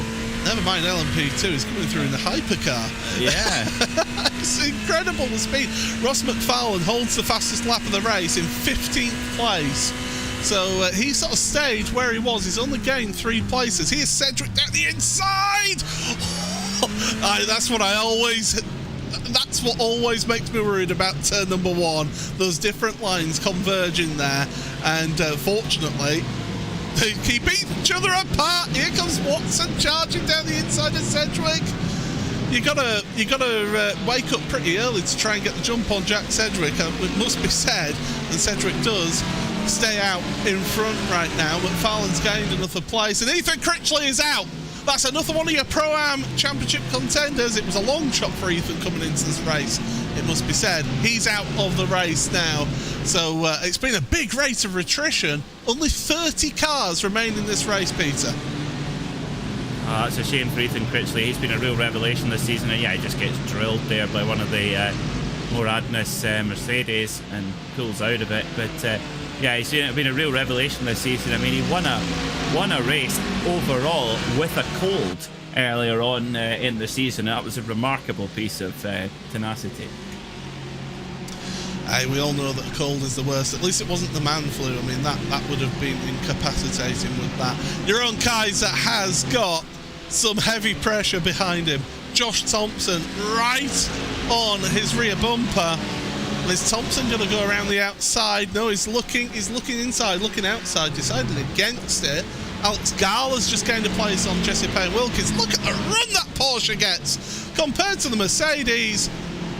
Well, Jeroen Kaiser started on pole position for Team Mad. He's currently in 3rd place, but he is giving as good as he gets right now. when he gets up near the front, he can race. He's playing a bit of chicken with Josh as well. Oh, Watson. Adam watch Watson out just for does Watson. not know when he's beaten, does he? He just doesn't know when he's beaten. He's like, I am going to throw the kitchen sink and the whole of this Audi at this win as well. And he's hanging in there. Adam Watson in the Audi. He's right now right back on the rear of Cedric's Ferrari. I tell you what, that last lap there, Paul, though, I didn't think Cedric was going to get it stopped and we were going to have a proper 10-pin bowling strike, but just got it stopped in time. As look at Watson. Look, he's looking at back in the mirror, straight ahead, back in the mirror. And he's driving look at how lively he is on the wheel, just trying to wrestle every last bit of lap time out of this Audi. And who's that? That's Alex Gall. Alex. Gal around the outside. Meanwhile, in front of them, Jack Cedric getting the move done on your own Kaiser.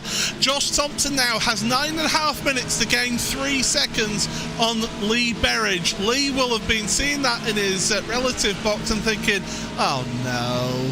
As here comes Gal to the inside of Watson. Watson will not give this one up without a fight. In fact, Watson has got a drive-through penalty.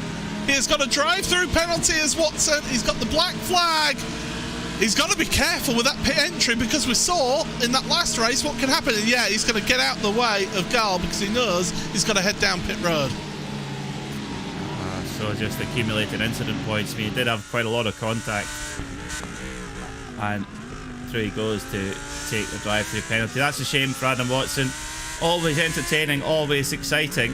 I don't know how he races with a hoodie on. He must be dripping in sweat with that thing on. But Thompson sets the fastest lap of the race, so he is really up for this one. He is driving with full confidence, full attack. 151.6 last time by for Thompson. I think it'll be a matter of time before he catches Berridge.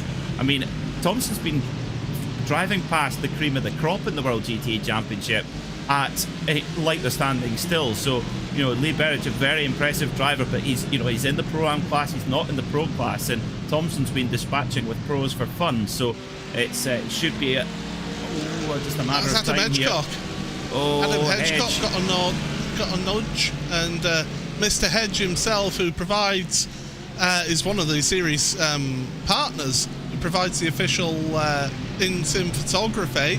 Obviously not doing it whilst he's driving. He waits until afterwards before he gets the shots. But Lord Hedge moving down the field after a little bit of contact between him and one of those cars. So he's now got Mark Woodhouse behind him. And Jakub Maciejewski trying his best to move forward up a position, up into 13th. So race 2 winner trying to work his way through. And there... James Armstrong it is. James Armstrong, incredibly now, up 25 positions in this race. Yeah, James Armstrong, we know how fast he's been today. Of course, qualifying on the pole. So right on board with Paul Crawford's going to get a great run on one of the Century Sim Racing cars. But I think you have to take your hat off to Ross McFarlane here, up into 8th overall. He's kept himself out of trouble, but he's actually going to... he's looking in a really strong position here as well, so he's not going to win the championship on a whimper. Maciejewski has a drive-through penalty. It's just come up. He's heading down pit road. So another driver falling foul of this incident limit. It is harsh, but it is fair. And there he is, having to serve his drive-through penalty. So all that hard work comes to naught for him. Pro-Am Championship. Now, where are your Pro-Am Championship leaders? Well, Chris van der Ness, 19th. Mark Hutchinson, 20th. You cannot separate those two out there. Further up the field, though, you've got Jensen Adrianson's in 6th place. This is some big points if he gets it for Jensen. I don't know what the difference is, but he's 50 points behind. I don't think it's quite that much. It's not quite enough, but he's 50 points behind it with half the gap. I hate to say it, getting drilled out of the last race, that cost it for him.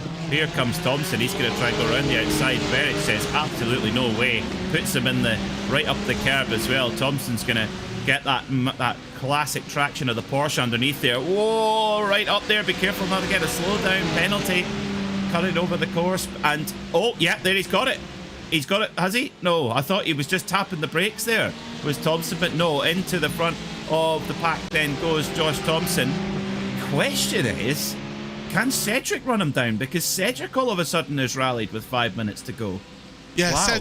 Cedric has been really quick here. He needs to get the move done as soon as possible on Lee Berridge to have any hope of keeping with Josh Thompson, because the longer that he's behind Berridge, Thompson's just going to waltz away, and already 1 second separates the first and second place men. So they're moving away is Josh Thompson in the race lead for the final race of the season. We've got another driver with a drive-through penalty. It's Yannis Albert. We've got an incident at the final corner. Oh, it's Hedge and it's James Armstrong. We've got more cars off at the exit of the final corner as well, and I believe it's your AM champion Jack Osborne. He's retired the car to the pits. Well, job is done for him. Now, did that affect any of our Pro-Am Championship contenders, Van der Ness and Hutchison? Because they would have been right in that melee there. There goes Davidson, and there's the two Evo SR Mercedes. Did they both get through clean? I think they just about did. Oh, tense The here. question is, what was the rejoin like from Osborne? Yeah. Because he ended up in the wall, did Jack, and that's why he took the turn. Hutchison's grabbed a load of places. He's 5 places ahead. Oh, that's still not going to be enough. There's 10 points between them. So where are we? Hutchison 13th position, 52. And we've got 18th position for Van der Ness, 45. So at the moment, the championship's going to come down to 3 points. And what did Chris Van der Ness score 3 points for in race 1? Yep, 0 incidents. Points. Here we go. This is the rejoin. Oh, no. Now. It was Van der Ness. Van der Ness got into the side of Osborne with the rejoining teammate of Osborne as well. That's going to kill his speed, surely. There's huge damage there. Yeah. Oh, Osborne. Cedric has got ahead of Lee Berridge up into second place. It's all happening towards the end of the race. He's sideways across the grass. Here comes Alex Gall. Gall wants a podium to finish the season off here. My goodness, this is sensational stuff at the end of the race. And don't forget, off tracks do give you points deductions as well, so incident points can come into play in the final championship standings here as well, Peter. Oh, there's bashing, the door banging through turn 1 into 2. Alex Gall around the outside of Lee Berridge. Is he going to get that one done? The answer is yes. Oh, Berridge is then. I might be winning the pro class by a good margin, 4 seconds back to Jensen Adriansen, but I am wanting more than that. I want an overall podium. Lee Berridge, top marks for sticking up for himself and amongst these top of the top pro drivers. Brilliant stuff from Berridge, but Cedric's into second. Thompson, he's disappeared. He's off at the front of the race. What a drive it's been from the Maxman, but this Pro-Am Championship is not done. Chris Van der Ness is carrying damage, and at the moment he is holding 18th position though. Cedric has a drive-through penalty. Jack Cedric has a drive-through penalty. He's going to lose that second place. He'll have to serve it this lap, because you can't serve it on the last lap, or else it'll put a 30-second penalty on your time. So Alex Gall, he can just sit there and get a second place. Lee Berridge is on for a podium. He won't know though, unless his spotter's watching our broadcast. He won't know until he sees Cedric dive into the pit lane, which of course is really got to go right off the line to do that. So it's going to take Gall by surprise. But here he comes. He doesn't know that Cedric is going to. Here comes Gall. He stuffs it up the inside. Berridge could get probably 2 for the price of 1 here. Cedric isn't going to take the drive-through. So it will be a 30-second penalty for Jack Cedric. That puts Berridge on the podium. This is absolutely sensational stuff. It's the final lap of the season here. Josh Thompson leads this one by nearly 5 seconds over Alex Gall. Jack Cedric is third on track, but he's going to get a time penalty added onto his official race results, which means that it's Lee Berridge who will be third place in this race. And Pro-Am getting onto the podium in the final race of the season. Jensen Adriansen's, that could mean a 4th place for it. We're going to have to get the abacus oiled up and getting ready for this one, Peter, because it's going to take fingers, toes, any appendage that you've got available to you to be able to work out who's going to win the Pro-Am Championship. This is sensational stuff. I can tell you, Chris van der Ness, 18th place right now. He's got about a second and a half between him and James Armstrong. Oh, that could depending on the damage. His lap times are on pace, so his lap times are good. So whatever damage he picked up there, it's not holding Hutchinson him back. just gained enough of place. Oh. Fletcher had an issue. Hutchinson's gained enough of place here. Hutchinson could get 2 Pro-Am Championships on the bounce here. We'll have to wait for final confirmation before we get all of this. But my goodness, Josh Thompson, what a drive. 23 places gained for the Manxman. Absolutely sensational stuff.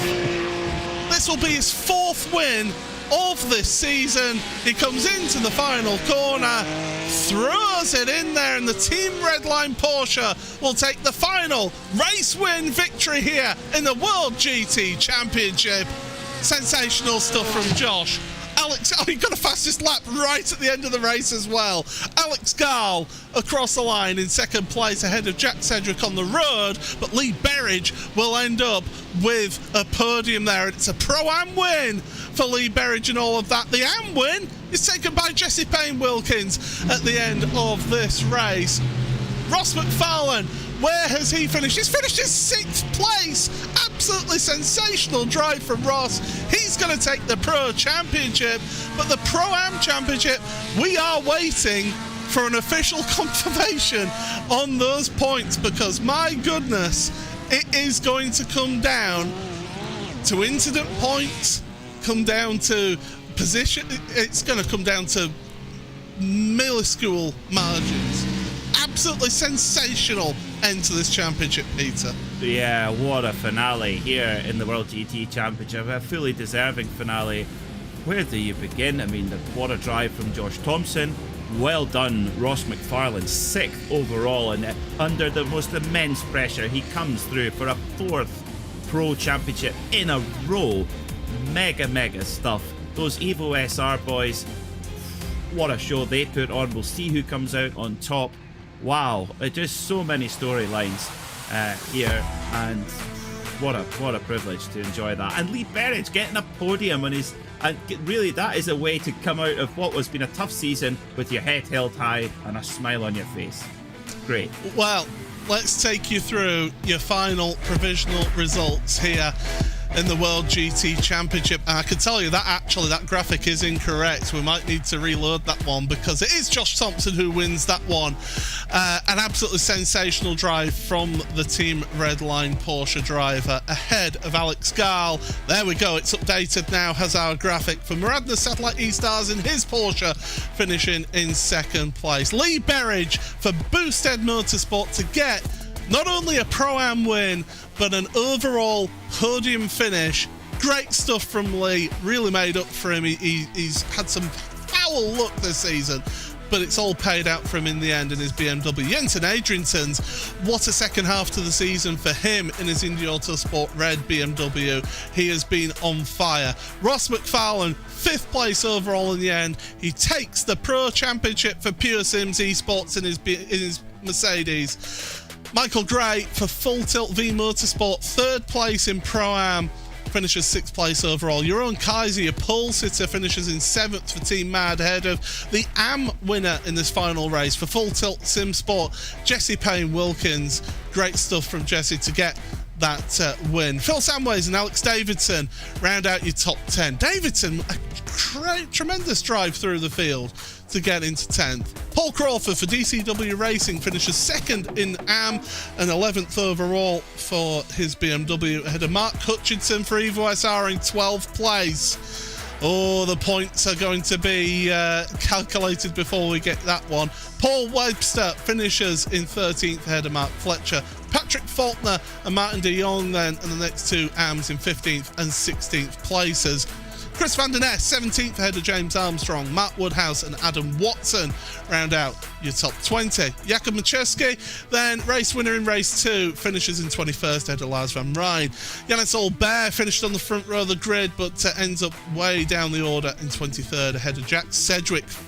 His final result is down in 24th. Richard Simner, Jared Caroni, Timothy van der Broek, Jack Osborne, your AM champion. Andy Archer 1 lap down, and then drivers 2 laps down or more. Adam Hedgecock, this is a long list, by the way.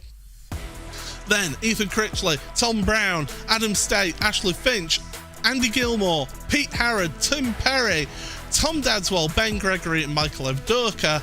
And one final car that did not finish is Jim Whitehouse. Wow, what a final race of the season then. And we're going to get you those final championship points then in the end.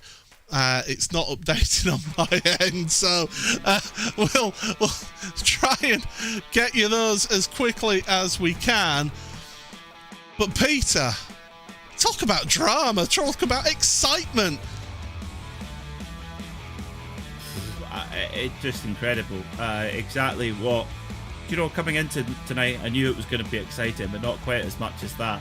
I mean, spare a thought for poor both Chris Van Der Ness and Mark Hutchison. That spin that happened in front of them, they both kind of got caught up in it away. Mark Hutchison certainly escaped, and Van Der Ness probably saw his world crumbling away in front of him at that point. But it looks like we do have a confirmation to announce who's won that program. Yeah, we do. Well, we'll go through your point standings. Let's do it all officially then. So officially, Ross McFarlane then, he does win the Pro Championship by 55 points ahead of Alex Davidson. It was a tremendous battle between the two of them on the season, and I think it was just that race 1 incident that costed Alex in the end there in this opening race. Alex Gall does end up taking 3rd place in the championship, a tremendous effort for a first time in the series ahead of Jack Sedgwick. James Armstrong, good to see Brabham Esports represented there in 5th place ahead of Matt Fletcher, Jared Caroni, Adam Watson, Tom Dadswell, Yannis Albert. This was incredibly close though. In Pro-Am, Chris Van Der Ness by 4, count that, 4 points, wins the Pro-Am Championship over Mark Hutchinson. Incredible stuff at the end there, and my goodness, they took it right to the final lap. Jensen Adriansons finishes in 3rd place in Pro-Am, a tremendous second half to the season for the Indy Autosport Red driver ahead of Andy Archer. Paul Webster, both of them equal points at the end of the season. That tells you how incredibly close the Pro-Am Championship has been. Ethan Critchley 6th ahead of Richard Simner. Pilt Samways, Michael Gray and Ben Gregory round out the top 10. We had it confirmed in race number 2. Jack Osborne is your AM champion, finishing 91 points ahead of Martin de Jong. Jesse Payne-Wilkins dropping back in the this final round of the championship to 3rd place in the championship. Paddy Faulkner then 4th ahead of Paul Crawford. Adam Hedgecock, Lars van Rijn, last season's AM championship champion, bows out in 7th ahead of Andy Gilmore, Jim Whitehouse and Brian Sohn. The team's championships, well, Pure Sims Esports, they dominated that one, and they had that one sewn up, and I can tell you that Evo SR did win the Pro-Am Teams Championship. We've got a few people to speak to, Peter. Let's first of all take it away with your race winner from that race, and that will be Josh Thompson. Take it away, Peter. Josh, welcome to the RaceSpotTV commentary box. Not the perfect night at the office, but let's forget about that. Let's talk about that last race. What a drive. It looked like you were on rails there. Yeah, it was, like you said, a bit of a roller coaster race meeting in total, to be honest. But yeah, race 3, that was one of the most fun races I've had, especially in the last few months, like with a lot going on. Yeah, just coming through the field with Jack, like I had to try everything because Jack's really good around here. It's one of those tracks he's just really, really fast at every time we come here. So I knew I had my work cut out, so yeah, just got to keep going through the field as fast as I could. Jack was right on my bumper, so yeah, it was absolutely amazing though, to be honest. I mean, it was just incredible to watch, just carving through the field with such precision and decisiveness. I mean, looking ahead, I mean, Josh, it's been great to have you this season. We didn't think we were going to have you this season, and we did. And has this late season pace, has this given you the kind of hope to charge for a championship? Because it seems like the pace is there to mount that challenge next season. Yeah, I think so. But again, I think I have to take it with a pinch of salt that my pace only really became good at the end of the season with the Porsche, with the car being a bit better than the Mercedes. So I can't take away from like Ross' efforts this season, you know, like, and Alex as well. They were super consistent. So I would like to go for a championship next season. Like, I don't think, like, I think he has mentioned a lot, I've won the most race in the series, but winning a race in the series, I'd rather win a championship eventually, like one day. So yeah, let's see. I think I'll go again next season. Let's see what happens. Well, we're looking forward to seeing it, Josh. It'll be great to see you go for a fight for the title. Some superb performances late this season. Well done on an amazing drive today, and go and enjoy it. Thank you, guys. So next up, let's get a chat with our pro champion, our 4-time in a row pro champion, Ross McFarlane. Welcome to RaceSpotTV. Hi guys, yeah, that's hard to believe, but yeah, that's 4 of them in a row. It's a strange feeling. It's been quite incredible. Tell us about what it's been like over the last few weeks, last few months, battling away with your teammate, no less, to try and get on top of this championship. Tell us what it's been like. I would say it's mostly been really great fun.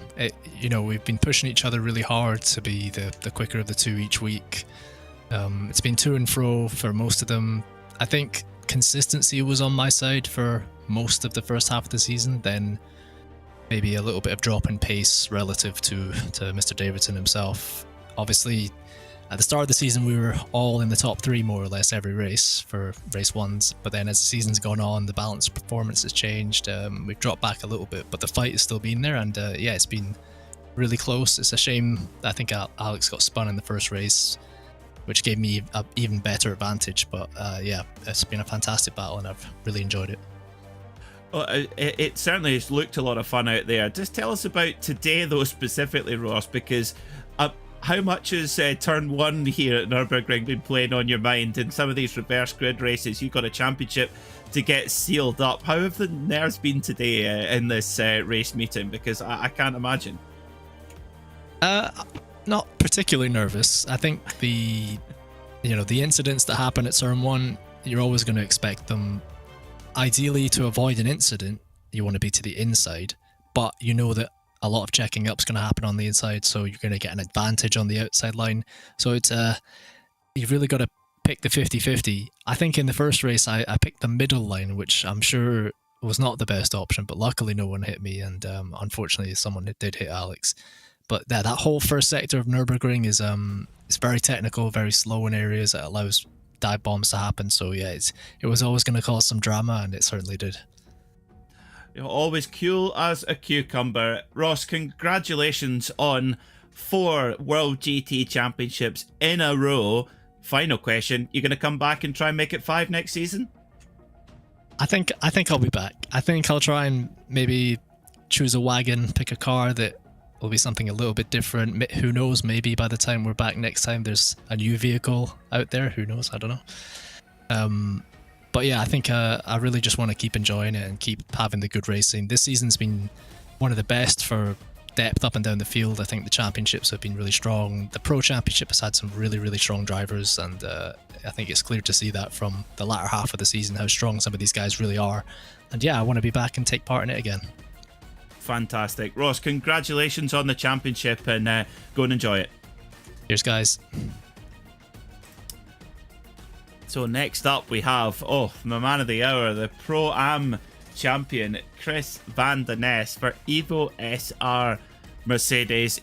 Chris, that was so tense. It came down to just 4 points in the end. Tell us how you're feeling right now. Speechless. It's Chris van der Nest right now. A little bit of microphone issues, it appears, for Chris van der Nest at the moment. Why don't we... We've never had this happen before, have we? He's not been shy. Chris has been shy. I'm sure he's screaming down his microphone right now. But we'll have a chat with Lee Berridge, because he scored a podium finish there in that last race and really got his elbows out and landed a few haymakers on the pro guys. I mean, Lee, tell us about that last race. Fantastic. Well, I mean, nice to speak to you guys again. And first off, I'd like to say you don't want to talk to those pro guys. Just focus on the real winners in this pack. No, that was some race. I knew as soon as I was sitting in fourth, I thought I've got a chance. I'd taken a punt on a low downforce set, and I thought as long as I can try and keep the tyres in, and they were done at the end. But for those first few laps, I was just punching in clean lap after clean lap, and it wasn't setting the world alight, but it was quick enough to open up a gap. I knew I was never going to win this. I just don't have that kind of alien level of speed. But there was a little bit of me there thinking, I'll fight with Josh for a little bit, and we had a little bit of a light door banging, and I thought I'm not gonna fight too much because I'm just gonna reel the rest of them in, so play it safe, and and then I was holding on to second and third, just thinking I've got a chance if they stack it. And then I think it was Jack picked up a penalty, and I had Ben shouting in my ear, he's got a penalty. So yeah, that was a good race. That made up for tonight because the rest of the evening's not been anything to write home about.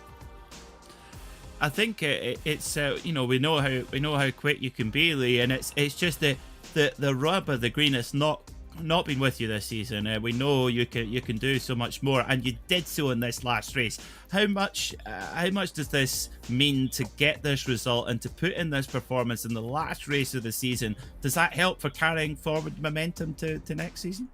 Oh yeah, absolutely. It lifts you up. I don't know if we're going to do next season. I just don't feel like I'm competitive enough. I have these one-off flukes, but it all comes down to the reverse grid. But I just haven't, for whatever reason, I've not gelled with the BMW this year. I nearly won the AM title last year until I was promoted, and this year it's just not been the same game. Although identifying that I had a problem with one of my wheel settings didn't help, which I've reset and helped this evening, so my pace was a bit better, but it's just not great. I can't find a setup that works on the BMW. The tyres kill themselves.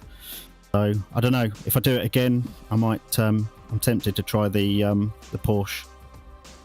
Yeah, I think go for the Porsche, and get in there for another tilt at the championship. Lee, congratulations on a super run today, and hopefully we'll see you back next season. Yeah, thanks guys, and top work all season from you all.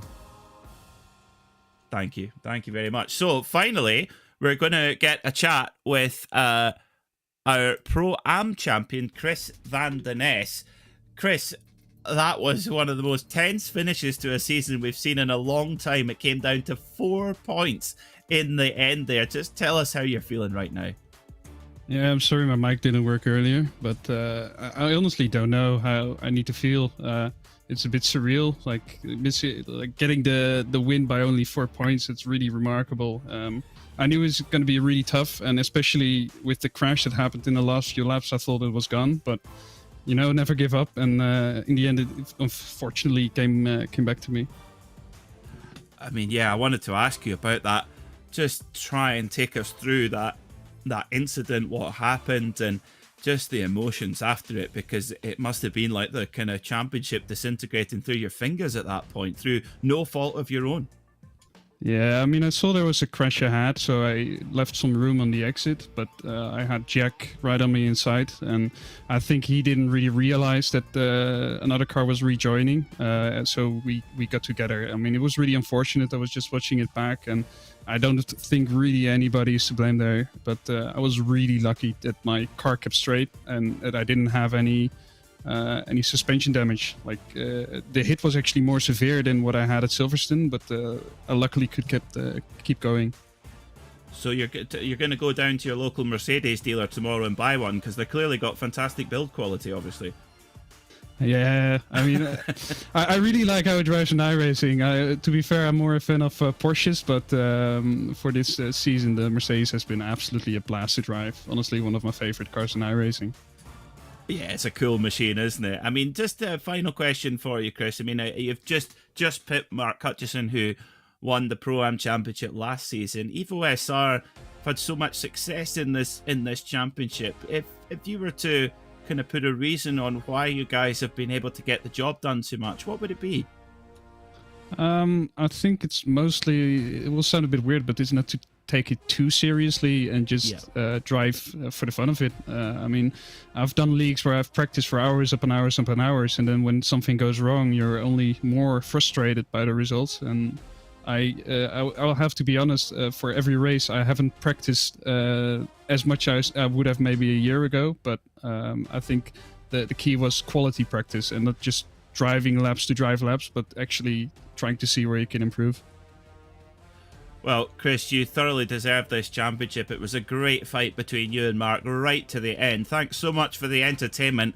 Well done on the championship, and go and enjoy it. Thank you, guys. Okay, so next up we have our AM champion, Jack Osborne, who has been certainly our most popular driver in the YouTube chat as well. Jack, you are the World GT AM champion. How does it feel? Oh, I'm just relieved. Them last two races were a bit eventful, so it's nice to kind of finally be able to sit back and reflect on it. It's been an interesting season, hasn't it? It's been some ups and downs, but it feels really good to get a win, to be honest. I finished last season quite strongly, so I was hoping this season that I could really sort of maybe take the fight to the guys at the front. It's nice that it paid off, to be honest. It certainly has. I mean, Century Sim Racing got so many cars out there in this championship. What's the atmosphere been like in the team throughout the season? Because there's been a lot of success up and down the order. How have you guys done that? Do you know, obviously every team has its sort of way of doing things, but we want to take it as seriously as we can, but at the same time we want to have a laugh doing it. At the end of the day, it's something we all enjoy, something we're all passionate for, so we try to sort of just do our best, really, and at the end of it, as long as we have a laugh, we're with our mates who are just, at the end of it all, I say, just with your mates, aren't you, having a good time, having a race, and it's always been great atmosphere, to be honest. The team are fantastic. You've got like Andy Archer, who's just a setup whiz. Jim mans the helm and keeps everybody in check, and say just a great team to be a part of.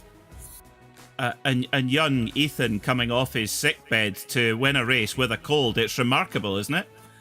Honestly, the kid's an absolute godsend. The track knowledge, the car knowledge he's got for like changing conditions, he's just a breath of fresh air. And I think, yes, like I say, you've seen yourselves how quick he can be, and obviously he's had his moments during the season where he's maybe not sort of reached the peaks that he should be doing, but I think there's no doubt that he's going far with the ability that he's got, for sure.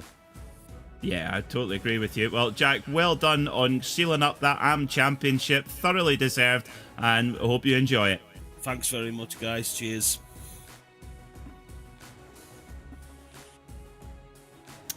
So now we have our series organizer, Andy Shield. Andy, what a finish to the season that was. You must be so pleased with how that one finished. Yeah, it's always nice to finish on a race that, I'll be honest with you, just puts a big grin on your face to watch as a spectator. And I'm sure yourself and Paul are probably gasping for breath and then probably need a drink after calling that, because that was pretty action-packed throughout that entire 20 minutes.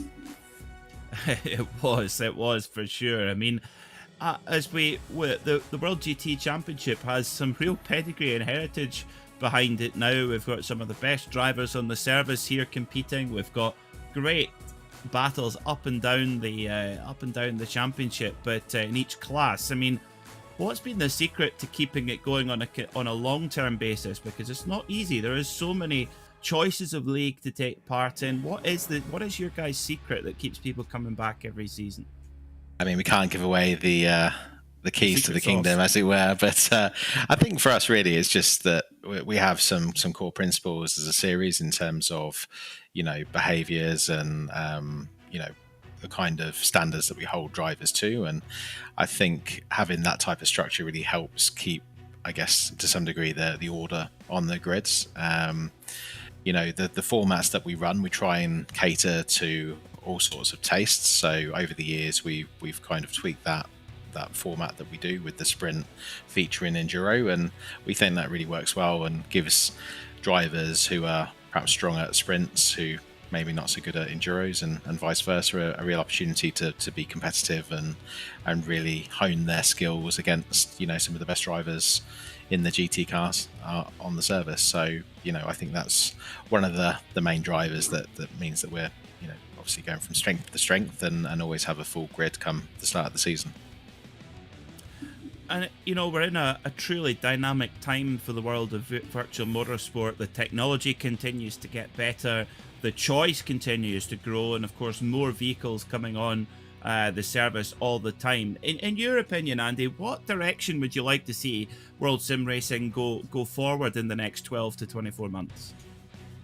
It's a good question. I think we're always looking at ways to enhance what we offer, and whether we look at running a third series in the future. I guess that will just depend on what becomes available. But certainly our core series is, you know, World GT as the championship. That's been running getting on for 6 years as of next year. So that's been running for a while, and now with the touring cars now becoming I guess part of our weekly schedule.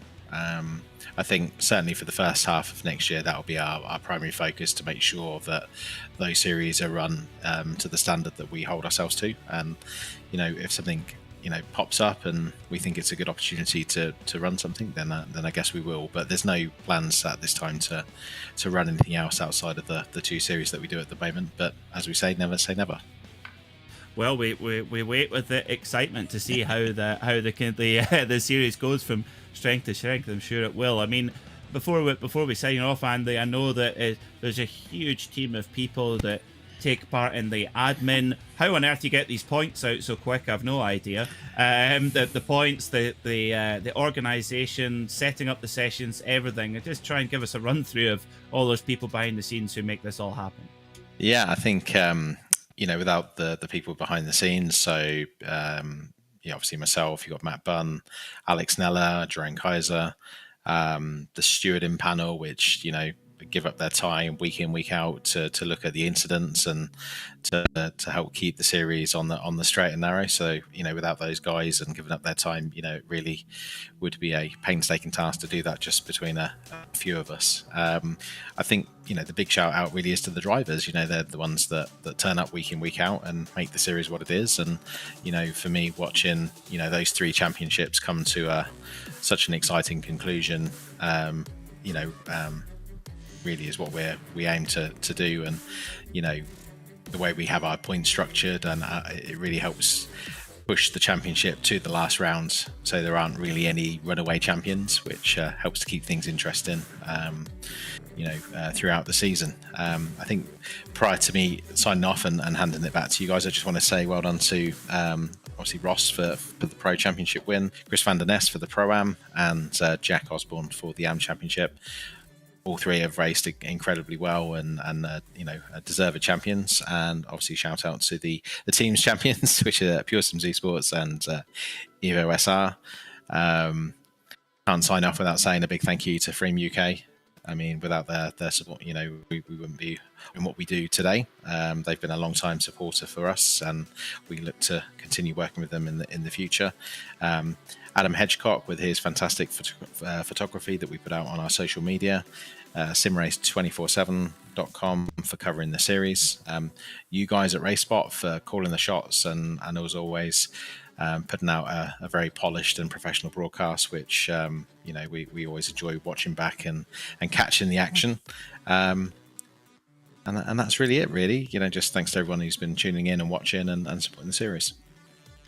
Well, it's our privilege to be involved, Andy. Thank you so much for having us for another season. Always fun. Thanks so much for joining us, and enjoy a bit of rest. Enjoy a few weeks rest as well. Thanks so much. Thanks very much, guys. Have a good one. So there we go. That's all the interviews done. I think I've about got my breath back after that finale. But my goodness, what a season it has been. I mean, Peter, it's another season that we've got in the books for us to. I mean, how do you see this season compared to last? It's been the best I've been involved with, I think. Coming down, having 3 championships to decide there on the last day.